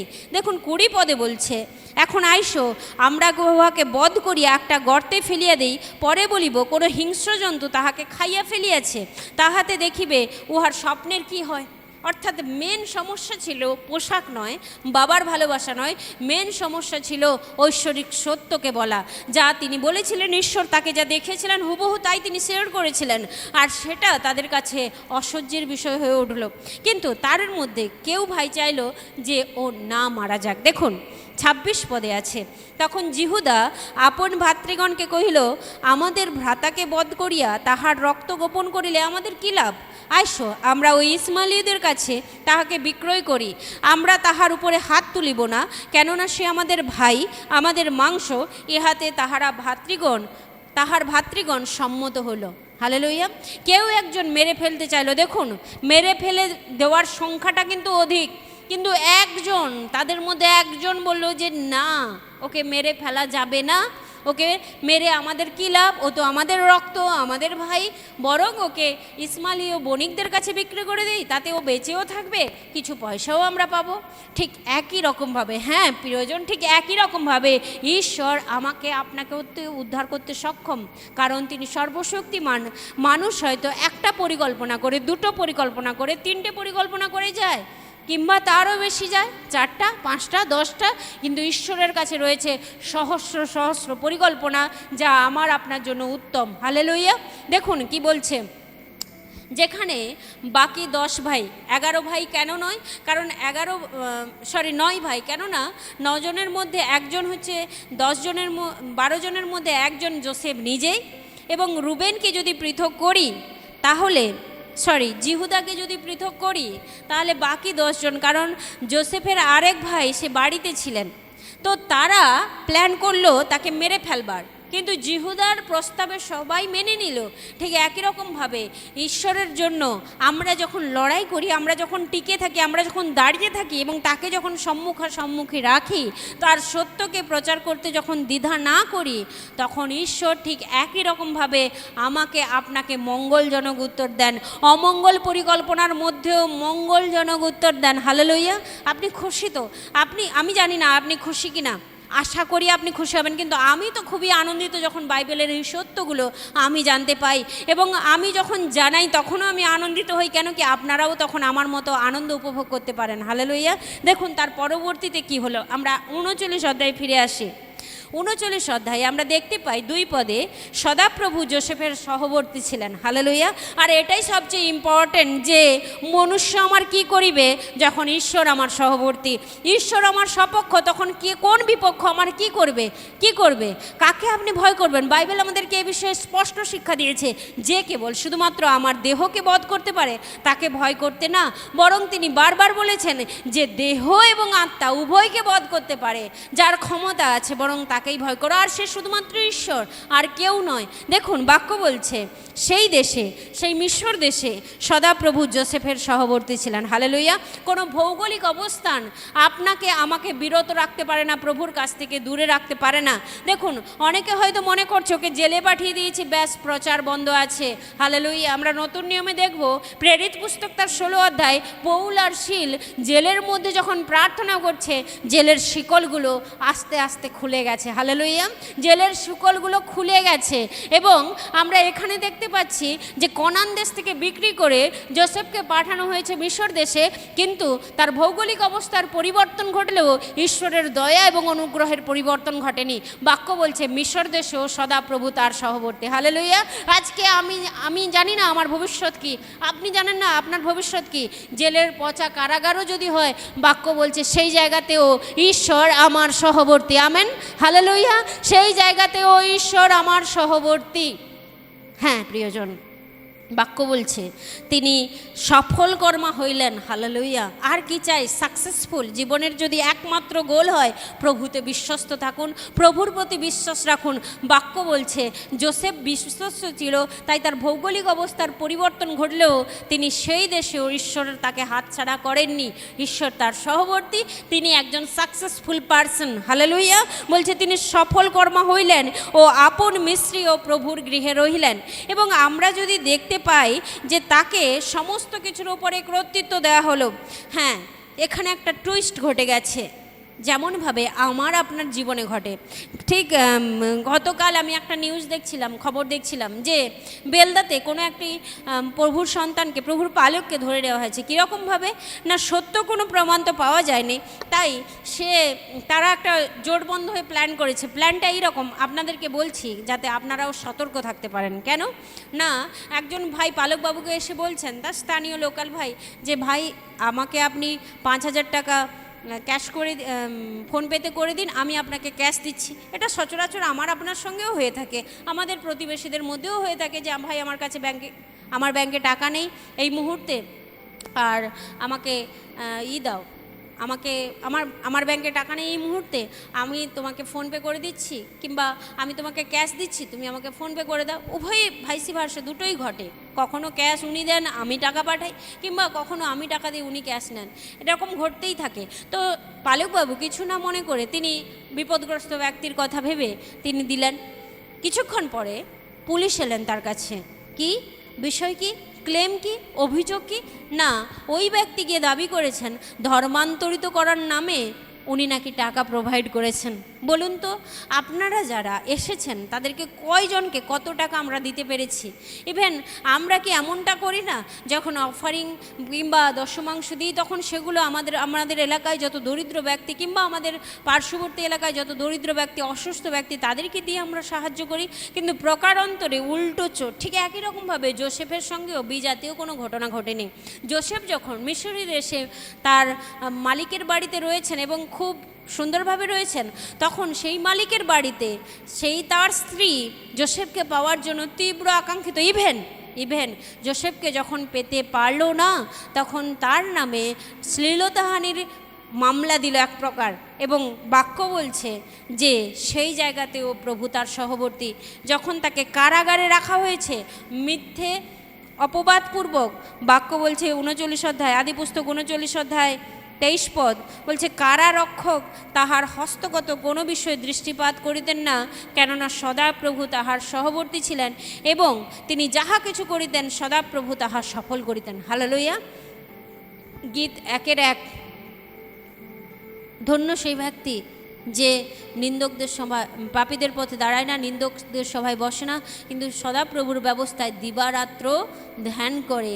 এবং শেষ পদে বলা রয়েছে সে যা কিছু করে তাহাতেই 4 পদে বলা রয়েছে সে যাহা কিছু করে তাহাতেই কৃতকার্য হয়। কেন? দিবারাত্র সদাপ্রভুর বাক্যের বিষয়ে ধ্যান করে, অর্থাৎ সেই বাক্য পালনের জন্য চেষ্টা করে। আপনি যদি তাই হই, আমাদের সাকসেসফুল হতে কেউ আটকাতে পারবে না, কারণ ঈশ্বর তখন আমাদের সহবর্তী। আমেন। হালেলুয়া। এরপরে আমরা দেখতে পাই যে আমরা দেখব আদি পুস্তক তার 45 অধ্যায় 5 পদ, আর সেখানে আমরা দেখতে পাবো যে ঈশ্বর কিভাবে তার সহবর্তী হয়ে তার জন্য কার্য করেছেন। দেখুন, যে ভাইয়েরা একদিন তাকে বিক্রি করে দিয়েছিল মিশরীয় বণিকদের হাতে। আর সেই ভাইরা একদিন খাদ্যের সংকটে তার দ্বারে উপস্থিত মিশর দেশে। আপনি আমি যদি পুরনো শত্রুদের ফিরে পাই, তখন কি মনে হয় জাগতিক মনুষ্যরা কি মনে হয় তাকে কষিয়ে কিছু টাইট দেওয়ার সময়, কিন্তু না, বাক্য কি বলছে দেখি, আদি পুস্তক তার 45 অধ্যায় 5 পদ। কিন্তু তোমরা আমাকে এই স্থানে বিক্রয় করিয়াছ বলিয়া এখন দুঃখিত কি বিরক্ত হইও না, কেননা প্রাণ রক্ষা করবার জন্য ঈশ্বর তোমাদের অগ্রে আমাকে পাঠিয়েছেন। হালেলুয়া। তারা যেই স্বপ্ন দেখে তাদের বিরক্তি জন্মেছিল, তাদের রাগ জন্মেছিল, আজকে সেই স্বপ্নই সফল হতে চলেছে। কারণ আজকে তারা প্রত্যেকে সেই ভাইয়ের কাছে সত্যিই জানুপাতিত, সত্যিই নতপাতিত। ফিলিপিও তার 2 অধ্যায়ে বাক্য বলছে একই রকমভাবে 9 এবং 10 পদে যে সমগ্র জানু একদিন তার চরণে পাতিত হবে এবং যিশুকে প্রভু বলে স্বীকার করবে। আর এই সত্য আজকে অনেকজন মেনে নিতে পারছে না, যে কারণের জন্য সমস্যা। কিন্তু সত্য তো সত্যই, সত্য কোনো কিছুর দ্বারা চেঞ্জেবল নয়, সে আনচেঞ্জেবল, সে অপরিবর্তনীয়। সেটা যেমন সত্য তেমনি সত্য। মিথ্যে কথা বললে আপনি যদি এখন একটা মিথ্যে কথা বলেন, ওই মিথ্যে কথাকে আবার 5 মিনিট পরে যদি বলতে বলা হয়, আপনি অন্যরকম বলবেন। হয়তো মূল বিষয়বস্তুটা একই থাকবে, কিন্তু কথা ভাষা সব বদলে যাবে। কিন্তু ঈশ্বরীয় বাক্য যে সত্য এবং খাঁটি, তা আপনি যতবারই বলবেন একই কথা বলবেন। 50 বার, 500 বার, 5000 বার, 5 লক্ষ বার, 5 কোটি বার, 50,000 কোটি বারও যদি বলি, সত্য তো সত্যই থাকবে। সত্যের কোনো পরিবর্তন নেই, তার সঙ্গে কোনো সংযোগ নেই, তার থেকে কোনো বিয়োজন নেই। তিনি যা বাক্য যা বলছে তাই সত্য। এবং এখানে বাক্য বলছে যে সেই স্বপ্নের দরুন আমাকে তোমরা অনেক কিছু করেছো, ইভেন বিক্রিও করে দিয়েছো, কিন্তু যা কিছু করেছো তার জন্য তোমরা দুঃখিত কি বিরক্ত কি লজ্জিত কোনো কিছুই হয় না, কারণ এটা ঈশ্বরের পরিকল্পনা। হালেলুয়া। আমরা আদি পুস্তক তার 50 অধ্যায়ে যদি যাই, সেখানে আমরা 20 পদে দেখতে পাই বাক্য বলছে, তোমরা আমার বিরুদ্ধে অনিষ্ট কল্পনা করিয়াছিলে বটে, কিন্তু ঈশ্বর তাহা মঙ্গলের কল্পনা করিলেন। অদ্যর যেরূপ দেখিতেছ, এই রূপে অনেক লোকের প্রাণ রক্ষা করাই তাহার অভিপ্রায় ছিল। হালেলুয়া। যোসেফ বলছে, তুমি বা তোমরা আমার ক্ষতি করবার চেষ্টা করেছিলে বটে, কিন্তু ঈশ্বর সেই ক্ষতির পরিকল্পনাকে মঙ্গলের পরিকল্পনা করলেন। হালেলুয়া। আজকে ভাইরা ভীত হবেন না, বোনেরা লজ্জা পাবেন না, ভয় পাবেন না, কারণ বাক্য বলছে অনেকে আমাদের বিরুদ্ধে ঠিক একই রকমভাবে যেমনটা যোসেফের সঙ্গে করেছিল তার নিজের ভাইয়েরা, নিজের আপনজনেরা, যে তার বিরুদ্ধে ক্ষতির পরিকল্পনা বা অমঙ্গলের পরিকল্পনা করেছিল, কিন্তু ঈশ্বর তা মঙ্গলে রূপান্তরিত করলেন। তিনি মুছে ফেললেন, তিনি রূপান্তরিত করলেন। ইভেন আমরা যদি যাত্রা পুস্তকে দেখতে পাই, দেখুন যখন মিশর দেশে পুরো ইসরায়েল জাতি 12 পদ বলছে, কিন্তু উহারা তাহাদের দ্বারা যত দুঃখ পাইল ততই বৃদ্ধি পাইতে ও ব্যাপ্ত হইতে লাগিল, আর তাই ইসরায়েল সন্তানদের বিষয়ে তাহারা অতিশয় উদ্বিগ্ন হইল। হালেলুয়া। বাক্য কি বলছে? যাত্রা পুস্তক তার 1 অধ্যায় 12 পদ বলছে, যত পরজাতীয়দের দ্বারা দুঃখ পেল, কষ্ট পেল, যন্ত্রণা পেল, বাক্য বলছে তত বেশি ছড়াতে লাগলো, ছড়াতে লাগলো, ছড়াতে লাগলো। আর এতটাই ছড়িয়ে গেল যে তখন তারা বেশি কষ্ট পেতে লাগলো, যে দরকার নেই। ওই শিশিটা ওইখানে ছিল, বন্দি ছিল, কয়েকজনের মধ্যে সীমাবদ্ধ ছিল। ওই শিশিটাতে আটকানো বা ওই শিশিটাতে আঘাত করা আমাদের উচিত হয়নি। জানেন তো, বলতার বাসা কিংবা মৌমাছির বাসা, অনেকে মনে করেন ওটাতে একটু উস্কে দিই। কিছু দুষ্টু ছেলেরা, পাড়ার দুষ্টু ছেলেরা, স্কুল গোয়িং বয়েজেরা, তারা এরকম ভাবে যে একটু একটু করে দিই, মজা লাগবে। কিন্তু মজাটা তখনই টের পায় যখন ঝাঁকে ঝাঁকে বেরিয়ে আসে। ঠিক একই রকমভাবে বাক্য বলছে, যখনই তাদের বিরুদ্ধে তাদেরকে দুঃখ দেওয়া হলো, কষ্ট দেওয়া হলো, বাক্য বলছে তারা আরও বেশি ছড়িয়ে পড়লো, আরও বেশি ছড়িয়ে পড়লো। আজকে লুকানোর সময় নয় প্রিয়জন, আমি আবারও বলছি, আজকে সেই সময় যে কেহ শেষ পর্যন্ত স্থির থাকে তার পরিত্রাণের সময়। আজকে আমরা বিশ্বাসের অগ্নি পরীক্ষা দেখব। অনেকের হয়তো মনে হতে পারে, ঈশ্বর কেন অনুমতি দেন এই তাড়না করবার? কেন ঈশ্বর আটকাতে পারে না? কিংবা ঈশ্বর কেন এমন অলৌকিক কিছু মিরাকেল করতে পারে না, যে কারণের জন্য লোকেরা ভয়ে ভীত হয় আর ঈশ্বরের সন্তানদের গায়ে হাত তুলতে বাধা পায় কিংবা অত্যাচার করতে বাধা পায়? তার কারণও আমরা জানবো। আমরা কিছুজন পুরাতন নিয়মের আরও কিছু তাড়না খাওয়া ব্যক্তিদেরকে দেখি। আসুন আমরা দানিয়েল পুস্তকে যাই, তার 3 অধ্যায়ে। হালেলুয়া। দানিয়েল পুস্তক তার 3 অধ্যায়। এবং দানিয়েল পুস্তকে আমরা দানিয়েলের 3 বন্ধুর কথা জানতে পারি। এবং তাদের যে অপ্রত্যাশিত উত্তর রাজা নবুকদনেছরকে, সেই উত্তরের কথা আমরা অনেকে জানি আর অনেকে জানি না। যারা জেনেছি তারা আরও একবার জেনে নিই, আর যারা জানি না তারা জেনে নিই। দেখে আসুন 16 পদে রাজাদেরকে দেওয়া সাদ্রাক, মাইসাক এবং অবেদনেগোর কি সুন্দর আনসার। আমরা পরিস্থিতির উপর নির্ভর করি। সাদ্রাক, মাইসাক, অবেদনেগো পরিস্থিতির উপর নির্ভর করতেন না, বরং তারা নির্ভর করতেন ঈশ্বরের শক্তির ওপর, ঈশ্বরের কার্যের ওপর। দেখুন বাক্য কি বলছে। সাদ্রাক, মাইসাক এবং অবেদনেগো রাজাকে উত্তর করিলেন, হে নবুকদনেছর, আপনাকে এই কথার উত্তর দেওয়া আমাদের পক্ষে নিষ্প্রয়োজন। কি কথা? আমাদের ঈশ্বর আমাদের উদ্ধার করবে কি করবে না, এই কথার উত্তর দেওয়া নিষ্প্রয়োজন। 17 পদ বলছে, যদি হয় আমরা যার সেবা করি, আমাদের সেই ঈশ্বর আমাদিগকে প্রজ্বলিত অগ্নিকুণ্ড হইতে উদ্ধার করিতে সমর্থ আছেন। আর হে রাজন, তিনি আপনার হস্ত হইতেও আমাদিগকে উদ্ধার করিবেন। আর যদি নাও হয়, সবচেয়ে ভাইটাল পয়েন্ট এটা, ঈশ্বর আমাদেরকে উদ্ধার করবেন, এটা আমাদের নিশ্চিন্ত।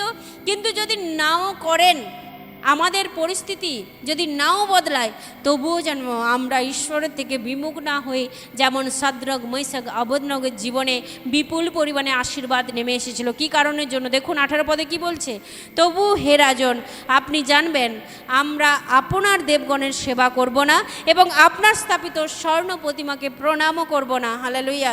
এই সময় হয়তো অনেকে আপনাকে পৌত্তলিতে তার কাছে নতজানু হতে স্বীকার করবে। আপনি কি করবেন? ভয় পেয়ে স্বীকার করে নেবেন? ভাববেন যে 666 একটা সংখ্যা মাত্র, একটা চিপ। অনেকের ধারণা আসে আসলে 666 কোনো সংখ্যা নয়, কোনো ছাপ নয়, কোনো ভিজুয়ালাইজ কোনো বিষয় নয়, বরং সেটা জগতের কাছে নতি স্বীকার করা, জগতের কাছে নত হওয়া। বাক্য বলছে যতজন তারা করবে তারা কেমন হবে, আপনি প্রকাশিত বাক্য পড়ে নেবেন। এখন নবুকদনেছরের কাছে দানিয়েলের 3 বন্ধু বলছে, যদি আমাদের ঈশ্বর আমরা যার সেবা করি তিনি উদ্ধার করতে সক্ষম, আর যদি নাও করেন তবুও আমরা নত হতে রাজি নই। ফলস্বরূপ কি হয়েছিল? ফলস্বরূপ বাক্য বলছে যখন 3 জনকে বেঁধে অগ্নিকুণ্ডে ফেলা হলো, বাক্য বলছে 25 পদে, রাজা কহিলেন, দেখো আমি 4 ব্যক্তিকে দেখিতেছি। হালেলুইয়া। কজনকে দেখছেন? 3 জনকে ফেলা হয়েছিল, তিনি বলছেন আমি 4 জনকে দেখতে পাচ্ছি। দানিয়েল তার 3 অধ্যায় 25 পদ। এবং বলছে আমি যে চতুর্থ ব্যক্তিকে দেখতে পাচ্ছি, সেই ব্যক্তি ঈশ্বর পুত্রের সদৃশ্য। হালেলুইয়া। কি সুন্দর বিষয়। চতুর্থ ব্যক্তি কার সদৃশ্য? ঈশ্বর পুত্রের সদৃশ্য।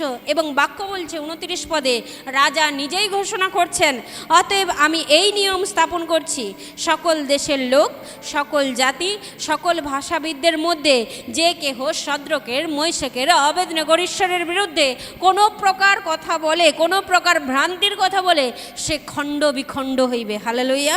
সে খণ্ড বিখণ্ড হইবে এবং তার বাড়ি, তার ঘর সারের ঢিবি হইবে, কেননা এ প্রকার উদ্ধার করিতে সমর্থ আর কারুরই নেই। হালেলুইয়া। অনেকে হয়তো ডিসিশন নিয়ে নিয়েছেন, প্রার্থনা বন্ধ করে দেবেন, বাইবেল পাঠ বন্ধ করে দেবেন, শাস্ত্র পড়া বন্ধ করে দেবেন, প্রচার বন্ধ করে দেবেন। তাদের জন্য এই বাক্য। আসুন আমরা 6 অধ্যায়ে যাই। দানিয়েল তার 6 অধ্যায় দেখি ঈশ্বরের বাক্য কি বলছে। দানিয়েল তার 6 অধ্যায়ে দানিয়েলকে বলা হয়েছিল, যদি সে পৌত্তলিকতার আরাধনা না করে, রাজাকে যদি সম্মান না করে এবং তার ঈশ্বরকে ছেড়ে না আসে, তাহলে তাকে সিংহের খাতে ফেলে দেওয়া হবে। তাহলে কি করলেন দানিয়েল? ভয় পেলেন না? প্রিয়জন, ভয় পায়নি। 10 পদে দেখুন কি লেখা আছে।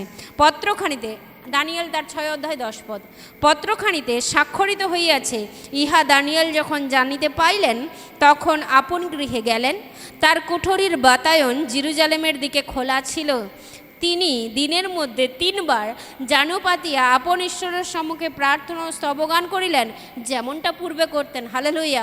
প্রার্থনার কোনো পরিবর্তন নেই, প্রচারের কোনো পরিবর্তন নেই, শাস্ত্র পাঠের কোনো পরিবর্তন নেই। আর আমি আপনি ভেবে বসে আছি আমরা কিভাবে নিজেদের গা ঢাকা দেবো, নিজেদের মাংসকে ঢাকবো, আর কিভাবে শয়তান, শত্রু, বাহ্যিক লোকেদের পরিকল্পনাকে নাশ করব। আপনি আমি কেউ নাশ করতে পারি না প্রিয়জন। তাহলে আমরা বিবলিক্যালি ঠিকঠাক পথে চলছি না।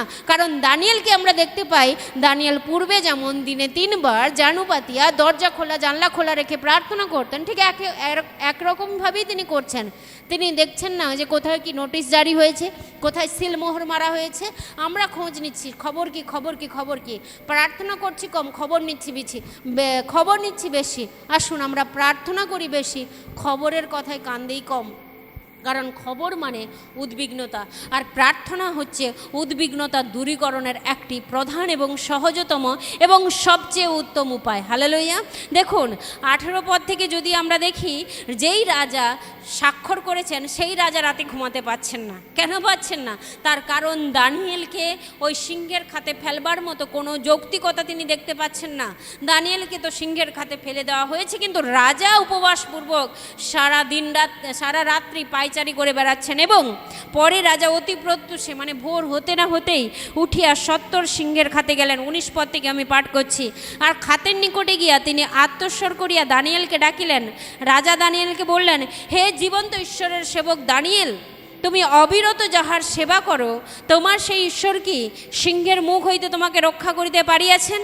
তখন দানিয়েল বললেন, হে রাজন, চিরজীবী হও, আমার ঈশ্বর আপন দূত পাঠাইয়া সিংহগণের মুখ বদ্ধ করিয়াছেন, তাহারা আমার হিংসা করে নাই, কেননা তাহার সাক্ষাতে আমার নির্দোষতা লক্ষিত হইল, এবং হে রাজন, আপনার সাক্ষাতেও আমি কোনো অপরাধ করি নাই। হালেলুয়া। আপনি অন্তরে কারাগারে যেখানেই বন্দি থাকুন না কেন, আপনি জেনে রাখবেন ঈশ্বর আপনার সহবর্তী। হালেলুয়া। যেমনভাবে যোসেফ তার ভৌগোলিক অবস্থার পরিবর্তনের পরেও তিনি ঈশ্বরের সহবর্তী মধ্যে ছিলেন, ঈশ্বরের ছায়ার সঙ্গে ছিলেন, ঠিক একই রকমভাবে আমরা শাদ্রক মেশক আবেদনগোকে দেখতে পাচ্ছি আগুনের মধ্যেও ঈশ্বর তাদের সহবর্তী, এবং দানিয়েলকে দেখতে পাচ্ছি সিংহের খাতের মধ্যেও ঈশ্বর তার সহবর্তী। হালেলুয়া। কিন্তু দানিয়েলের ঈশ্বর বাক্য বলছে যে তিনি দূত পাঠিয়ে তাদের মুখকে, সিংহদের মুখকে বদ্ধ করে রেখেছিলেন, সিংহেরা হিংসা করে নাই।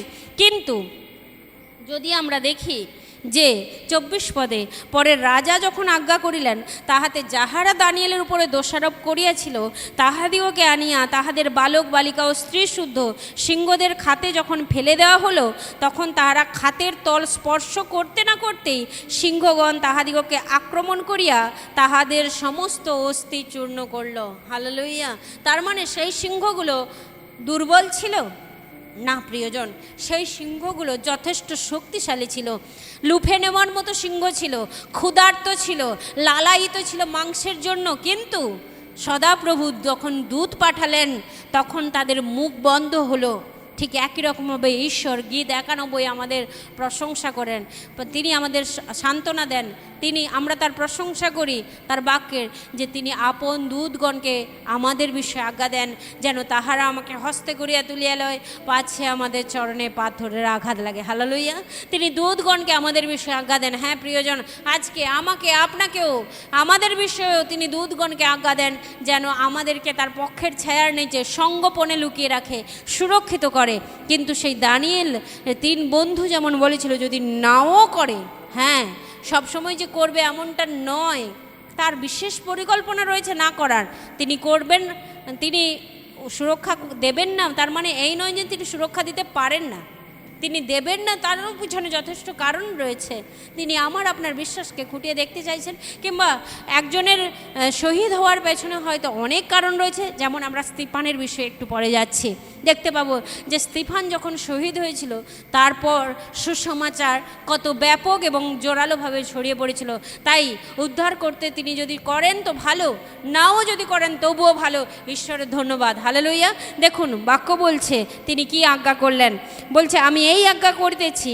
26 পদে বলছে, আমার রাজ্যের অধীন সর্বস্থানে লোকেরা দানিয়েলের ঈশ্বরের সাক্ষাতে কম্পমান হোক ও ভয় করুক, কেননা তিনি জীবন্ত ঈশ্বর ও অনন্তকাল স্থায়ী, এবং তার রাজ্য অবিনাশ্য ও তাহার কর্তৃত্ব শেষ পর্যন্ত থাকিবে। হালেলুয়া।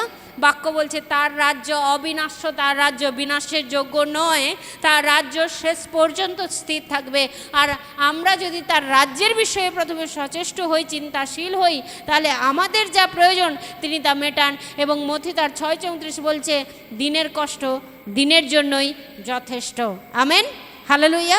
আসুন আমরা নতুন নিয়মে স্তিফানের বিষয়ে শিক্ষা লাভ করি। প্রেরিত তার 5 অধ্যায়ে আমরা দেখি, প্রেরিত তার 6 অধ্যায়ে দেখি। আর আমরা 6 অধ্যায়ে দেখতে পাই যে প্রেরিত তার 6 অধ্যায় 3 পদ বলছে, কিন্তু হে ভাতৃগণ, তোমরা আপনাদের মধ্যে হইতে সুখ্যাতিপূর্ণ ও আত্মায় অভিজ্ঞতায় পরিপূর্ণ 7 জনকে দেখিয়া লও, তাহাদিগকে আমরা এই কার্যের ভার দেব। এই কার্য মানে প্রভুর রাজ্যের কার্য। প্রেরিত তার 6 অধ্যায় 3 পদ।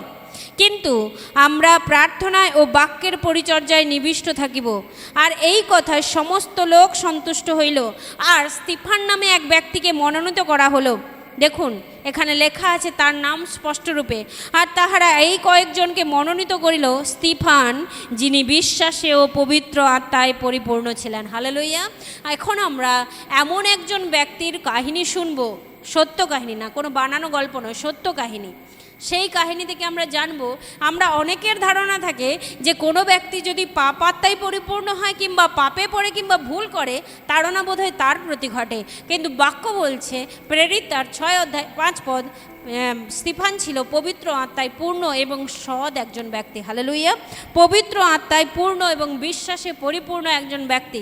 তার সঙ্গে কি ঘটনা হয়েছিল আমরা যদি দেখি পরবর্তী পৃষ্ঠাতে, অর্থাৎ প্রেরিত তার 6 অধ্যায় পরবর্তী অংশে আমরা যদি দেখি, সেখানে 8 পদে দেখতে পাই, স্তিফান অনুগ্রহে ও শক্তিতে পরিপূর্ণ হইয়া লোকেদের মধ্যে মহা মহা অদ্ভুত লক্ষণ ও চিহ্ন কার্য সাধন করিতে লাগিলেন। হালেলুয়া।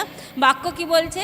তিনি শক্তিতে পরিপূর্ণ হয়ে, অনুগ্রহতে পরিপূর্ণ হয়ে লোকেদের মধ্যে মহান মহান অদ্ভুত লক্ষণ ও চিহ্ন কার্য করতে লাগলো, যেটা লোকেদের একেবারে পছন্দ নয়। আগের দিনেও পছন্দ ছিল না, আজকেও পছন্দ নয়। দেখুন, কিন্তু যাহাকে লিবর্তনীয়দের সমাজগৃহ বলে, তাহার কয়েকজন এবং কোনো কোনো কুরিনীয় ও আলেকজান্দ্রীয় লোক এবং কিলকিয়া ও এশিয়ার কতকগুলি লোক উঠিয়া স্তিফানের সহিত বাদানুবাদ করিতে লাগিল।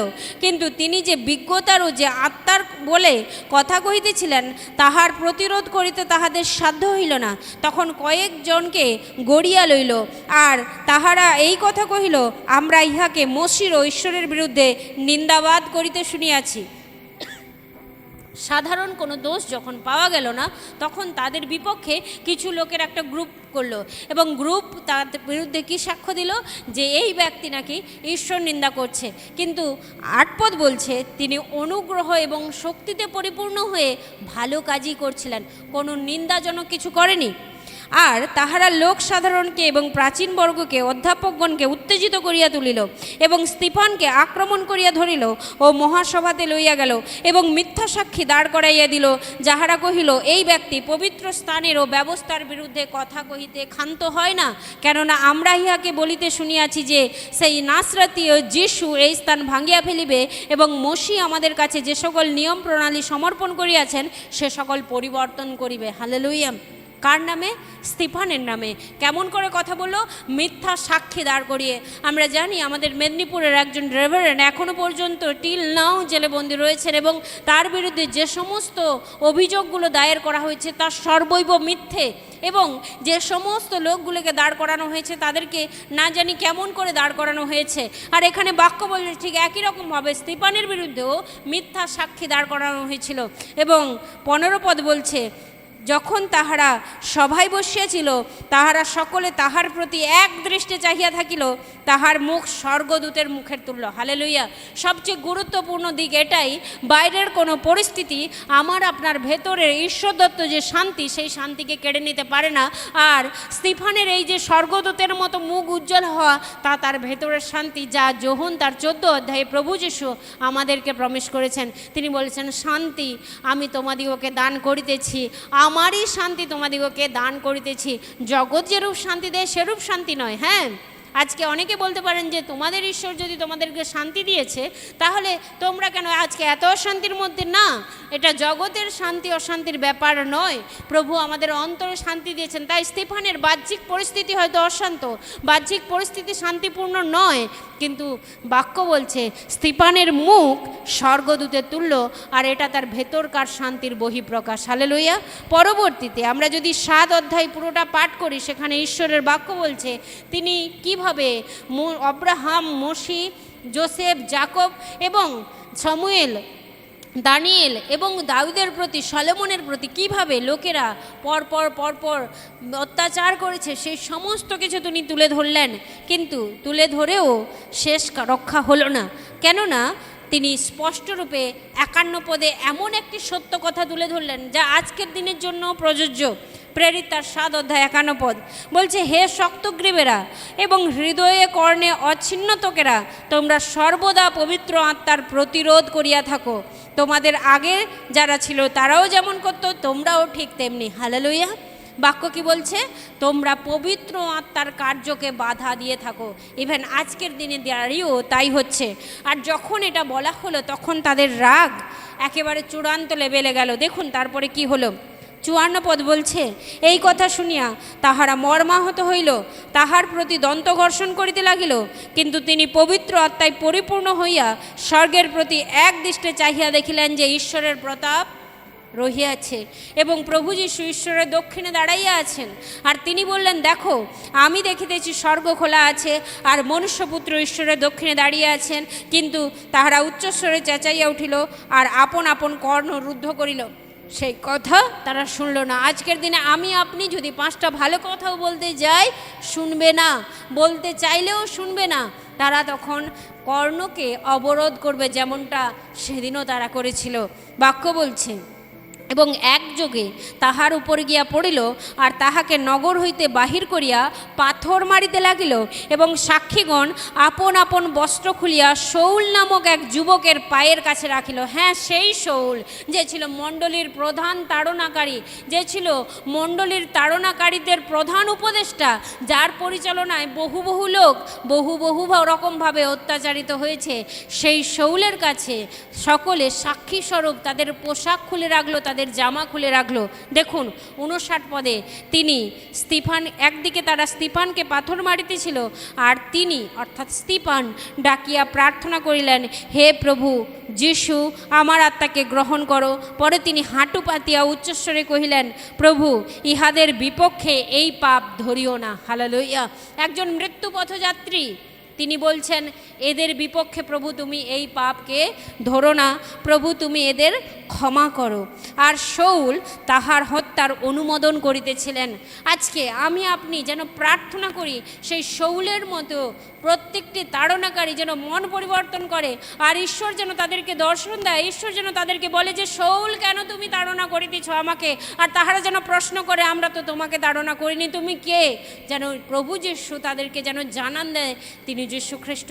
কারণ জেনে রাখবেন, যারা আমাকে আপনাকে তাড়না করছে তারা কেবলমাত্র আমাকে আপনাকে নয়, স্বয়ং খ্রিস্টকে তাড়না করছে। দেখুন প্রেরিত পুস্তক তার 8 অধ্যায়ে কত সুন্দর 1 পদে লেখা আছে, সেই দিন জেরুজালেমস্থ মণ্ডলীর প্রতি বড়ই তাড়না উপস্থিত হইল। আজকে সমস্ত মণ্ডলীর প্রতি বরং দিনে দিনে আরও হয়তো বৃদ্ধি পাবে তাড়না উপস্থিত। তাড়না, লাঞ্ছনা, অপমান, গঞ্জনা, অপবাদ, নানান রকম কিছু উপস্থিত। তাহাতে প্রেরিত বর্গ ছাড়া অন্য সকলে জিহুদিয়ায় ও সমরিয়ায় জনপদে ছিন্ন ভিন্ন হইয়া ছড়িয়া পড়িল। হালেলুইয়া। ভয়ে সবাই কি গেল? ছড়িয়ে ছিটিয়ে গেল। এতে লাভ কাদের হলো? লাভ বিশ্বাসীদের হলো। কীরকমভাবে বলছে, আর কয়েকজন ভক্ত লোক স্তিফানের কবর দিলেন, মহা বিলাপ করলেন, কিন্তু শৌল মণ্ডলীর উচ্ছেদ সাধন করিতে লাগিলেন। আজকে অনেকজন নাকি পদক্ষেপ নিচ্ছেন, এই পদক্ষেপ তারা নাকি ভবন, মণ্ডলী, চার্চ এগুলোকে ভাঙচুর করে উচ্ছেদের অভিযান নামে একটি দারুণ অভিযান চালাচ্ছেন। সেদিন শৌলও করেছিলেন, কিন্তু পরবর্তীকালে আমরা দেখতে পাই সে শৌল আর শৌল থাকলো না। অহংকার নাম ঘুচে গিয়ে পৌল বা ক্ষুদ্র নাম ধারণ করলেন। দেখুন বলছে 4 পদে বলছে, 3 পদের শেষের অংশ বলছে, তিনি পুরুষ ও স্ত্রীলোক দিগকে টানিয়া আনিয়া কারাগারে সমর্পণ করিতে লাগলেন। হ্যাঁ, আজকের মতো ঘটনা সেদিনও ঘটেছিল, কিন্তু 4 পদে এক অলৌকিক ঘটনার কথা লেখা আছে যা আমি আপনি জানলে অনেক খুশি হব। দেখুন, তখন যাহারা ছিন্ন ভিন্ন হইয়াছিল তাহারা চারিদিকে ভ্রমণ করিয়া সুসমাচারের বাক্য প্রচার করিতে লাগিল। হালেলুয়া। তাই যত বেশি অত্যাচার তত বেশি প্রচার, তত বেশি সুসমাচার প্রচার। বাক্য বলছে সেই দিন পৌল সমস্ত মণ্ডলীকে ভেঙে ফেলতে লাগলো। মণ্ডলীর স্ত্রী পুরুষ কাউকে বাদ দেয়নি, তাদেরকে সকলে কারাগারে বন্দি করতে লাগলো। কিন্তু ঈশ্বরের বাক্য বলছে যারা ছিন্ন ভিন্ন হইয়াছিল তারা চারিদিকে গিয়ে এমনি এমনি হাত পা গুটিয়ে সংসার পেতে বসে থাকেনি, তারা সুসমাচার প্রচার করেছিল। হালেলুয়া। আজকে আমি আপনি যেন চুপ না থাকি, আজকে আমি আপনি ওঠে একই রকমভাবে যেন সুসমাচার প্রচার করি, কারণ এটাই আমাদের প্রভু যীশু খ্রিস্টতে ঈশ্বরের ইচ্ছে। হালেলুয়া। আসুন আজকে আমরা আরও কিছু বিষয় দেখি যে কেন তাড়নার চাবুক মারতে প্রভু অনুমতি দেন। হালেলুয়া। প্রভু কেন অনুমতি দেন যে তাড়নাকারীরা আমাদের উপর তাড়না করতে পারে। আমরা প্রেরিত পুস্তক তার 5 অধ্যায়ে যাই এবং 40 থেকে 42 পদ দেখি যে তাড়না কেন শক্তিশালী বা তাড়না কেন প্রভু অনুমতি দেন। 5 অধ্যায় 40 থেকে 42 পদ আমি পাঠ করছি আপনাদের হয়ে, পৃষ্ঠা সংখ্যা 247। দেখুন, তখন তাহারা তাহার কথায় সম্মত হইলেন আর প্রেরিতদিগকে কাছে ডাকিয়া প্রহার করিলেন এবং যিশুর নামে কোনো কথা কহিতে নিষেধ করিয়া ছাড়িয়া দিলেন। তখন তাহারা মহাসভার সম্মুখ হইতে চলিয়া গেলেন, আনন্দ করিতে করিতে গেলেন, কারণ তাহারা সেই নামের জন্য অপমানিত হইবার যোগ্য পাত্র গণিত হইয়াছিলেন। হালেলুয়া। আর তাহারা প্রতিদিন ধর্মধামে বাটিতে উপদেশ দিতেন এবং যিশুই যে খ্রিস্ট এই সুসমাচার প্রচার করিতেন, ক্ষান্ত হইতেন না। হালেলুয়া। ঈশ্বর আমাদের উপর তাড়না হতে অনুমতি দেয় এই কারণে, কারণ ঈশ্বর চান আরও বেশি করে সুসমাচার প্রচার হোক। হালেলুয়া। তার অন্যতম প্রধান কারণ ঈশ্বরের নাম আরও বেশি করে ছড়িয়ে পড়ুক। লোকেরা তো তাদেরকে ধমকি দিয়ে পাঠিয়ে দিল যে তোমরা যীশুখ্রিস্টের বিষয়ে কোনো প্রচার করো না, কিন্তু তারা আনন্দে নাচতে নাচতে আর প্রভু যীশুর নামের জন্য অপমানিত হয়েছে বলে এই কারণের জন্য তারা আনন্দ করতে করতে ঈশ্বরকে ধন্যবাদ দিতে দিতে চলল। এবং 42 পদ বলছে তারা প্রতিদিন ধর্মধামে বাটিতে তারা উপদেশ দিতে লাগলো, যিশুই যে খ্রিস্ট এই কথা তারা প্রচার করতে লাগলো। প্রথম কারণ। দ্বিতীয় কারণ আমরা দেখতে পাই প্রেরিত তার 16 অধ্যায় 22 এবং 25 পদ, অর্থাৎ সেখানে আমরা দেখতে পাই যে ঈশ্বরের প্রশংসা যেন আমাদের ভৌগোলিক অবস্থার পরিবর্তন হলেও আমরা যেন করতে থাকি। কি হয়েছিল আমরা তো নিশ্চয়ই জানি। প্রেরিত তার 16 অধ্যায় সেখানে তারা পৌল এবং শীল কারাগারে বন্দি থেকেও ঈশ্বরের প্রশংসা গুণকীর্তন করতেছিল। এমনটা আমরা ভাবি শুধুমাত্র ঈশ্বরের গৃহতে যখন আমরা প্রার্থনা করি তখন দরজা খুলে যায়, তখন অসুস্থতা নেমে আসে, অসুস্থতা চলে যায়, বিপদ দূরীকরণ হয় না। প্রিয়জন, যেখানে 2 বা 2-এর বেশি আত্মা এক জায়গায় প্রভুর নামে আরাধনা প্রশংসা করে একত্রিত হয়, সেখানেও প্রভুর অলৌকিক কার্য হয়। হালেলুয়া। ঈশ্বর এটা জানাতে চান আমাদেরকে, তাই তাড়না করায়। যখন তাড়না হয় তখন আমরা ছিন্ন ভিন্ন হয়ে আর সভা করতে পারি না, হয়তো কোথাও 2 জন, কোথাও 3 জন, কোথাও একা প্রার্থনা করি। বাক্য আমাদেরকে শিক্ষা দিতে চায় যে চার্চ মানে কোনো বিল্ডিং নয়, চার্চ মানে কোনো বড় বাড়ি নয়, চার্চ মানে তুমি, চার্চ মানে বিশ্বাসী, চার্চ মানে তোমরা। যখন তোমরা 1 জন, 2 জন, 2-এর অধিক 3 জন একসঙ্গে মিলে একই নামে একই মন নিয়ে একসঙ্গে প্রার্থনা করো। আমরা দেখতে পাই প্রেরিত 16 অধ্যায়ে যে পৌল এবং শীল যখন রাতের বেলা প্রশংসা গান করছে তখন মহাভূমিকম্পে সমস্ত সেল খুলে গেছে, সমস্ত বদ্ধ দরজা খুলে গেছে। কারারক্ষক যিনি, তিনি ভয় পেয়ে নিজেকে হত্যা করতে চাইছেন যে রাজার হাতে মরার থেকে নিজে মরা ভালো, কিন্তু পৌল শীল বলছে তুমি নিজের প্রতি হিংসা করো না। তখন সে নিজে কান্নাকাটি করে বলছে পরিত্রাণ পাওয়ার জন্য আমাকে কি করিতে হইবে? তারা বলল পরিত্রাণ পাওয়ার জন্য বিশেষ কিছু করতে হবে না, কোনো চাল ডাল টাকার প্রশ্ন নেই, টাকা দিচ্ছি পরিবর্তন হয়ে যাও না, কোনো নাই। বাক্য বলছে তুমি ও তোমার পরিবার প্রভু যীশু খ্রিস্টতে বিশ্বাস করো, তাহাতেই পরিত্রাণ পাইবে। হালেলুয়া। আর এটাকে নিয়ে আজকে এত ঘোরতর, এত জলঘোলা হচ্ছে, সাধারণ বিষয়কে অসাধারণ করে তোলা হচ্ছে, তার একটাই কারণ, সুসমাচার প্রচার হোক। হালেলুয়া। আসুন আমরা 2 করন্থীয়তে যদি দেখি, সেখানে বাক্য বলছে যে পৌলের নিজের জীবনেও কি অনেক তাড়না, অনেক কষ্ট এসেছিল, যাতে আমরা যেন খাঁটি হই। আমরা একটা বিষয় দেখি যেখানে ঈশ্বরের বাক্য বলছে যে আমরা যাতে খাঁটি হই, আমাদের বিশ্বাস যাতে খাঁটি হয়, সেই কারণের জন্য ঈশ্বর আমাদের উপরে তাড়না হওয়ার অনুমতি দেন। 1 পিতর তার 1 অধ্যায় 6 এবং 7 পদ।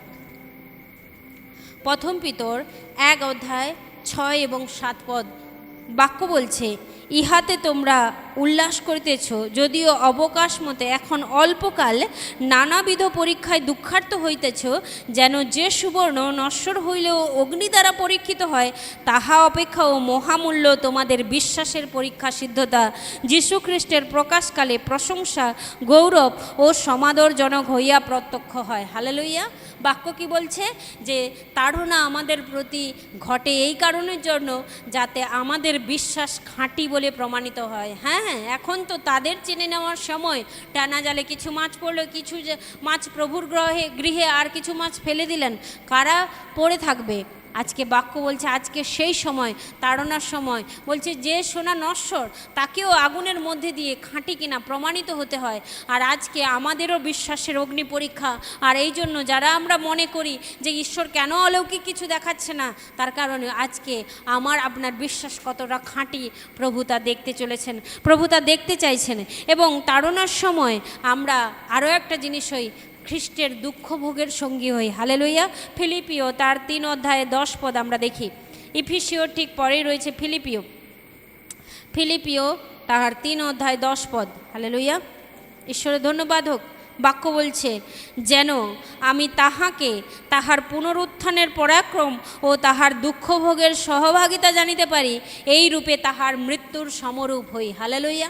তার দুঃখ ভোগের সঙ্গী, ভালো সময়ের সঙ্গী হতে তো অনেকেই চায়, দুঃখ ভোগের সঙ্গী যে হয় তার সুসময়ের সঙ্গী হওয়ার সংকল্প বা পরিকল্পনা ঈশ্বর করে রাখেন। বাক্য বলছে ফিলিপিও তার 3 অধ্যায় 10 পদ, যে তাড়না আমাদেরকে ভেঙে ফেলবার জন্য নয়, বরং তাড়নার মাধ্যমে আমরা খ্রিস্টের দুঃখ ভোগকে স্বীকার করি। তাই প্রিয়জন, যখন তাড়না এসেছে আপনার জীবনে, তখন সেটাকে আপনি কোনো মতে অভিশাপ মনে করবেন না, বরং আশীর্বাদ মনে করুন। আজকে লাস্ট আমরা একটা পদ দেখে শেষ করি। মথি তার 5 অধ্যায় 10 এবং 12 পদ। সেখানে বলছে তাড়না এই কারণের জন্য আসে যাতে আমাদের পুরস্কার নিশ্চিতকরণ হয়। হালেলুইয়া। মথি তার 5 অধ্যায় 10 থেকে 12 পদ এইরূপ বলছে, ধন্য যাহারা ধার্মিকতার জন্য তাড়িত হইয়াছে, কারণ স্বর্গরাজ্য তাদেরই। হ্যাঁ, ধন্য তোমরা যখন লোকে আমার জন্য তোমাদিগকে নিন্দা ও তাড়না করে ও মিথ্যা করিয়া তোমাদের বিরুদ্ধে সর্বপ্রকার মন্দ কথা বলে, আনন্দ করিও, উল্লাসিত হইও, কেননা স্বর্গে তোমাদের পুরস্কার প্রচুর। কারণ তোমাদের পূর্বে যে ভগবানীগণ ছিল, তাহাদিগকেও তাহারা এই মতো তাড়না করিত। হালেলুইয়া। তাই প্রিয়জন, তাড়না কোনো পাপের ফল নয়, তাড়না ধার্মিকতার ফল। হালেলুইয়া। তাড়না ধার্মিকতার ফল। কারণ যখন আমরা 2 তিমথিও 3:12 পদ অনুযায়ী যতজন খ্রিস্ট যিশুতে ভক্তিভাবে জীবনযাপন করতে ইচ্ছা প্রকাশ করে, তত জনেরই উপরে তাড়না ঘটবে। তাই প্রিয়জন, কখনো আপনি ভাববেন না আপনি তাড়নার শিকার মানে আপনি কোনো ভুল করে বসে আছেন। না, আপনি ঠিক পথে দিয়ে চলছেন, খ্রিস্ট মতে যে চলছেন, বিশ্বাসী হিসাবে যে আপনি একজন প্রকৃত বিশ্বাসী, সেই ইচ্ছা যে প্রকাশ করছেন ভক্তিপূর্ণভাবে জীবন কাটানোর জন্য, আর তার ফলস্বরূপ আজকে আপনার জীবনে তাড়না। তাই ঈশ্বরকে ধন্যবাদ দিন, ঈশ্বরের গৌরব করুন, ঈশ্বরের প্রশংসা করুন। তার মহিমা যেন আমাদের মধ্যে আনন্দিত হয়, তা প্রকাশিত হয়। যেমনভাবে প্রেরিত তার 5 অধ্যায় পীরতর যোহন তারা আনন্দ করতে করতে ঈশ্বরের জন্য যে অপমানজনক বলে যোগ্য বলে বিবেচিত হয়েছে, অপমানের যোগ্য বলে বিবেচিত হয়েছে, তার জন্য তারা আনন্দে আনন্দে নাচতে নাচতে গেছিল। আমি আপনি যেন সেই মতো করতে থাকি আর ঈশ্বরকে ধন্যবাদ দিতে থাকি। হালেলুইয়া।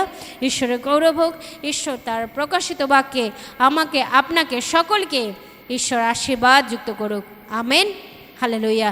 আসুন আমরা এই সময় চোখ বন্ধ করি আর তার নামে প্রার্থনা করি, তাকে ধন্যবাদ দিই। আর যতজন তাড়নাকারী তাদের জন্য বিশেষ করে প্রার্থনা করি, যতজন তাড়নার শিকার হয়েছে তাদের জন্য প্রার্থনা করি, ঈশ্বর যেন তাদের প্রত্যেককে সাহায্য করেন। হালেলুইয়া। পবিত্র পবিত্র পবিত্র ঈশ্বর বাহিনীগণের সদা প্রভু, তোমাকে ধন্যবাদ করি প্রভু, তোমার গৌরব করি প্রভু, তোমার প্রশংসা করি। তুমি রাজগণের রাজা, তুমি প্রভুগণের প্রভু, তুমি সকল কিছুর ঊর্ধ্বে প্রভু গো। তোমাকে তাই ধন্যবাদ দিই প্রভু গো। এই সময় যে বাক্য আমরা পাঠ করলাম, সেই পুরাতন থেকে নতুন প্রভু, সেই যোসেফের সময় থেকে, দানিয়েলের সময় থেকে প্রভু, আজকে স্তিফান পর্যন্ত, ইভেন পৌলও অনেক তাড়নার শিকার হয়েছে প্রভু। তাই তোমাকে ধন্যবাদ জানাই। আজকে যারা মণ্ডলীতে তাড়না তাড়না করছে, চার্চকে ভাঙচুর করছে প্রভু, তাদের প্রত্যেককে তুমি আশীর্বাদ যুক্ত করো, তাদের প্রত্যেকের পরিবারকে তুমি আশীর্বাদ যুক্ত করো, তাদের প্রত্যেকের সন্তানদের প্রতি, সন্ততিদের প্রতি, মা বাবার প্রতি, স্ত্রী স্বামীর প্রতি প্রভু তুমি আশীর্বাদ বর্ষণ করো। কোনো অসুস্থতা, কোনো গভীর রোগ যদি তাদেরকে ঘিরে রাখে, যিশু নামে সুস্থতা প্রদান করো। কোনো অভাব সংকট, কোনো দুঃখ যন্ত্রণা দুর্দশা যদি তাদেরকে ঘিরে থাকে, আজকে যিশু খ্রিস্টের নামে ঘোষণা করি তাদের পরিবারের শান্তি শান্তি শান্তি হোক, মঙ্গল হোক যিশু নামে। এবং প্রভু যারা আজকে কারাগারে বন্দী আছে, যারা আজকে নানানভাবে পারসিকিউটেড, আমি বিশ্বাস করি প্রভু যিশু খ্রিস্টের নামে প্রভু তুমি তাদেরকে যে যোগ্য বলে, অপমানের যোগ্য বলে মনোনীত করেছো, তার জন্য তারা আনন্দিত, তারা গর্বিত, তারা উল্লাসিত। প্রভু তাদের মনের মধ্যে যেন কখনো ছাপ না পড়ে, কখনো তোমার প্রতি অভিযোগ না আসে যে আমি তো প্রভুকে এত ডাকতাম, এত প্রচার করতাম, এত কিছু করেছি, তবু আমি কেন প্রভু, বরং তারা যেন ঘুরে তোমাকে ধন্যবাদ দিতে পারে যে প্রভু অপমানের যোগ্য যে তুমি আমাকে মনোনীত করেছো, তার জন্য তোমাকে ধন্যবাদ জানাই। প্রভু তুমি প্রত্যেকটি তাড়নাকারী, প্রত্যেকটি তাড়না খাওয়া ব্যক্তি, প্রত্যেককে তুমি আশীর্বাদ যুক্ত করো। ধন্যবাদ দিই। আগামী যা কিছু বিষয় হবে প্রভু, আজকে যে বাক্য থেকে যা শিখলাম তা আমাদের অন্তঃকরণের শক্তি বৃদ্ধি করলো যিশু নামে আমি বিশ্বাস করি প্রভু গো। আরও তুমি বৃদ্ধি দান করো, আরও প্রভু তুমি এগিয়ে নিয়ে চলো যিশু নামে। তোমাকে ধন্যবাদ জানাই। সকল গৌরব, মহিমা, প্রশংসা সমুদয় তোমাকে দিই, সকল কিছুর ভাড়াভার তোমাকে দিয়ে এই বিনতির প্রার্থনা প্রভু যিশু তোমার পবিত্র অতি পবিত্র নামে চাই। Amen, amen, hallelujah. ঈশ্বরকে ধন্যবাদ জানাই। আর এখন আমাদের মাঝে কেকা আন্টি আছেন, কেকা আন্টি একটা গান গাইবেন ছোট্ট করে, আর আমরা উপহার সংগ্রহ করব, আর তারপরে আমরা শেষ প্রার্থনা প্রভুর শেখানো প্রার্থনা এবং আশীষ বচনে যাব। হালেলুয়া। ঈশ্বরকে ধন্যবাদ জানাই। হালেলুয়া। জয় যিশু।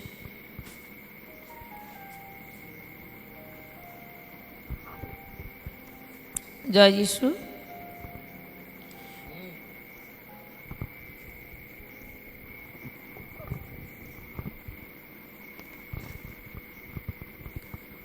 প্রভু পবিত্র আত্মায় পূর্ণ করো, তোমার সাক্ষী হতে চাই। প্রভু পবিত্র আত্মায় পূর্ণ করো, তোমার সাক্ষী হতে চাই। ঊর্ধ্ব থেকে আজ শক্তি পেতে মিলেছি এখানে সবাই। ঊর্ধ্ব থেকে আজ শক্তি পেতে মিলেছি এখানে সবাই। তোমার সাক্ষী হতে চাই। জন্মভূমির পরে বঙ্গদেশ, সারা ভারত পৃথিবীর শেষ। জন্মভূমির পরে বঙ্গদেশ, সারা ভারত পৃথিবীর শেষ। তোমার নামেতে সাক্ষ্য দেব, তোমার নামেতে সাক্ষ্য দেব। যখন যেখানে মোরা যাই, তোমার সাক্ষী হতে চাই। পবিত্র আত্মায় পূর্ণ করো, তোমার সাক্ষী হতে চাই। ঊর্ধ্ব থেকে আজ শক্তি পেতে মিলেছি এখানে সবাই। দুর্বল পিতর আত্মার বলে, তোমার নামেতে উঠল জ্বলে। দুর্বল পিতর আত্মার বলে, তোমার নামেতে উঠল জ্বলে। মানুষ ধরার শক্তি পেয়ে, মানুষ ধরার শক্তি পেয়ে মৃতকেও জীবন দিলে। আত্মার আগুনে দগ্ধ করো, তোমার বলেতে তুলে ধরো। আত্মার আগুনে দগ্ধ করো, তোমার বলেতে তুলে ধরো। দুর্বলেরে যেন সবল করি, দুর্বলেরে যেন সবল করি। আমাদের বাসনা তাই তোমার সাক্ষী হতে চাই। প্রভু পবিত্র আত্মায় পূর্ণ করো, তোমার সাক্ষী হতে চাই। ঊর্ধ্ব থেকে আজ শক্তি পেতে মিলেছি এখানে সবাই, তোমার সাক্ষী হতে চাই, তোমার সাক্ষী হতে চাই, তোমার সাক্ষী হতে চাই। হালেলুয়া। হালেলুয়া। ঈশ্বরকে ধন্যবাদ জানাই। মহান প্রভুর জয় হোক। আসুন, আপনারা যারা অনলাইনে দেখছেন তারাও আপনারা যদি আপনাদের হৃষ্টচিত্ত হৃদয়ে যা কিছু উপহার যদি আপনারা পাঠাতে চান, তাহলে স্ক্রিনে দেওয়া কিউআর কোড স্ক্যান করে কিংবা ইউপিআই অ্যাড্রেস রয়েছে কিংবা ফোনপে নাম্বার রয়েছে, আপনারা পাঠাতে পারেন। যিশু নামে ঈশ্বর আপনাদের প্রত্যেককে এবং আপনাদের গৃহকে আশীর্বাদযুক্ত করুক। হালেলুয়া। আসুন আমরা এই সময় উপহারের জন্য প্রার্থনা করি এবং শেষ প্রার্থনায় যাই। হালেলুয়া। পবিত্র পবিত্র পবিত্র ঈশ্বর বাহিনীগণের সদাপ্রভু, তোমাকে ধন্যবাদ করি প্রভু গো।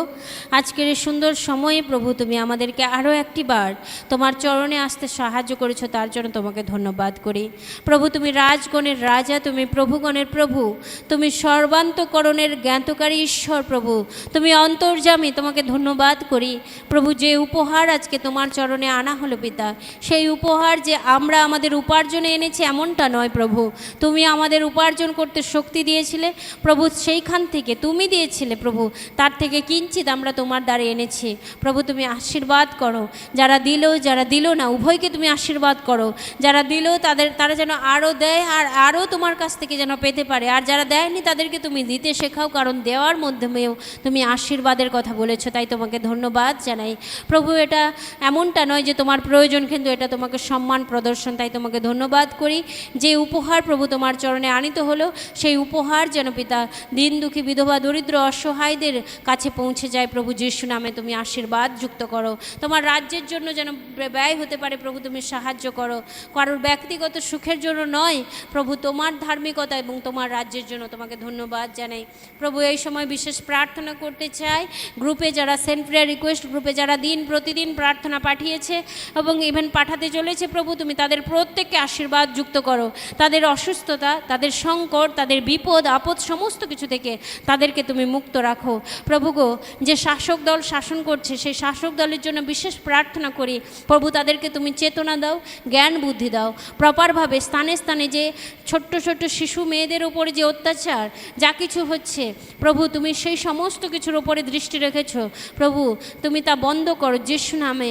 এবং প্রভু গো, মানুষ যে ধ্বংস হচ্ছে মানুষের কাজকর্মের জন্য, সেটা যেন মানুষ উপলব্ধি করতে পারে প্রভু। তোমার কাছে এসে প্রভু গো, আমরা প্রত্যেকটি পরিবার, কোনো পরিবার নেশামুক্ত হয়েছে, কোনো পরিবার ব্যভিচার মুক্ত হয়েছে, কোনো পরিবার সংকট মুক্ত হয়েছে।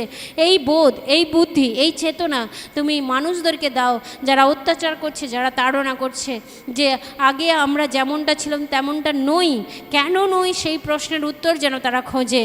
তারা কেবলমাত্র নানানভাবে যে মিথ্যা দোষারোপগুলো করছে প্রভু গো, তাদেরকে তুমি চেতনা দাও, তাদেরকে ভালো রেখো, তাদের পরিবারকে সুস্থ রাখো। এবং প্রভুকে পুলিশ প্রশাসন শাসক দল প্রত্যেককে যিশু নামে রাখি, প্রত্যেককে তুমি আশীর্বাদ যুক্ত করো। ইভেন আজকে যারা উপস্থিত রয়েছে অনলাইন কি অফলাইন, প্রত্যেকের পরিবারকে তুমি শক্তি দাও যিশু নামে। প্রত্যেকের পরিবারকে তুমি সাহসযুক্ত বলযুক্ত করো। এই সময় অনেকের বিশ্বাস ভেঙে যাবে, প্রেম শীতল হয়ে যাবে, কিন্তু প্রভু তুমি প্রত্যেককে ধরে রাখো যিশু নামে।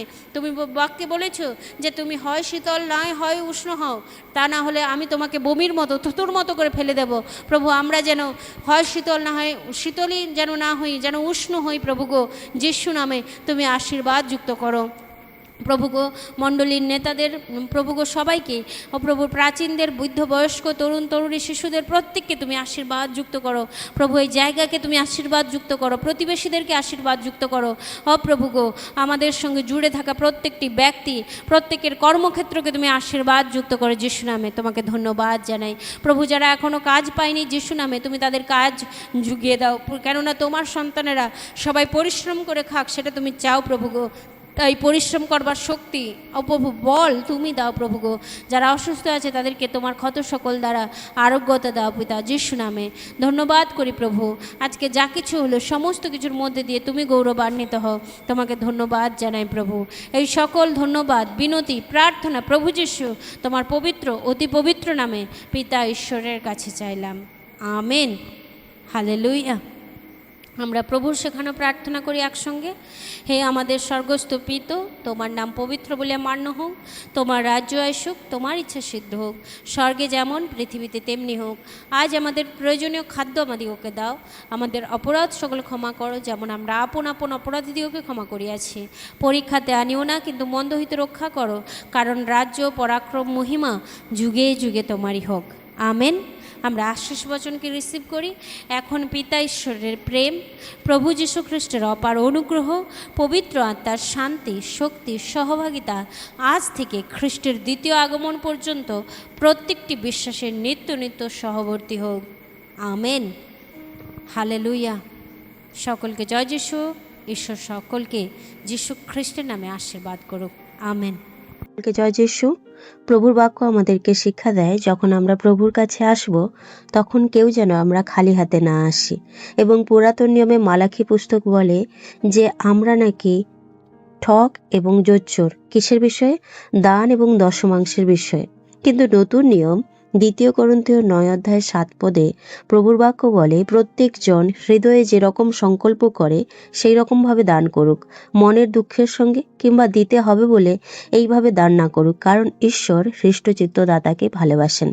আপনি যদি ঈশ্বরের রাজ্যের জন্য অল্প বীজ বোনেন তাহলে আপনি অল্প ফসল কাটবেন, কিন্তু আপনি যদি ঈশ্বরের রাজ্যের জন্য অধিক বীজ বোনেন আপনি ঈশ্বরের রাজ্যের বিষয়ে অধিক ফসল কাটবেন। ঈশ্বরের ধন্যবাদ হোক, কারণ লুক পুস্তক আমাদেরকে এইরূপ শিক্ষা দেয়, যদি আমরা দান করি তো আমাদেরকে দেওয়া যায়। আপনার অন্তরাত্মা চায় প্রভুর রাজ্যের বিষয়ে বীজ বোনার জন্য, তাহলে আপনি স্ক্রিনে দেওয়া যে কিউআর কোড রয়েছে সেই কিউআর কোড স্ক্যান করার মাধ্যম দিয়ে, কিংবা অ্যাকাউন্ট ডিটেলস রয়েছে সেই অ্যাকাউন্ট পের মাধ্যম দিয়ে, কিংবা ইউপিআই অ্যাড্রেস রয়েছে এবং ইউপিআই মোবাইল নম্বর রয়েছে, যে কোনো অপশনের মাধ্যম দিয়ে আপনার সুবিধা মতো আপনি ঈশ্বরের রাজ্যের বিষয়ে বীজ বুনতে পারেন। ধন্যবাদ। ঈশ্বর আপনাদের প্রত্যেককে আশীর্বাদ করুক, যীশু খ্রিস্টের নামে।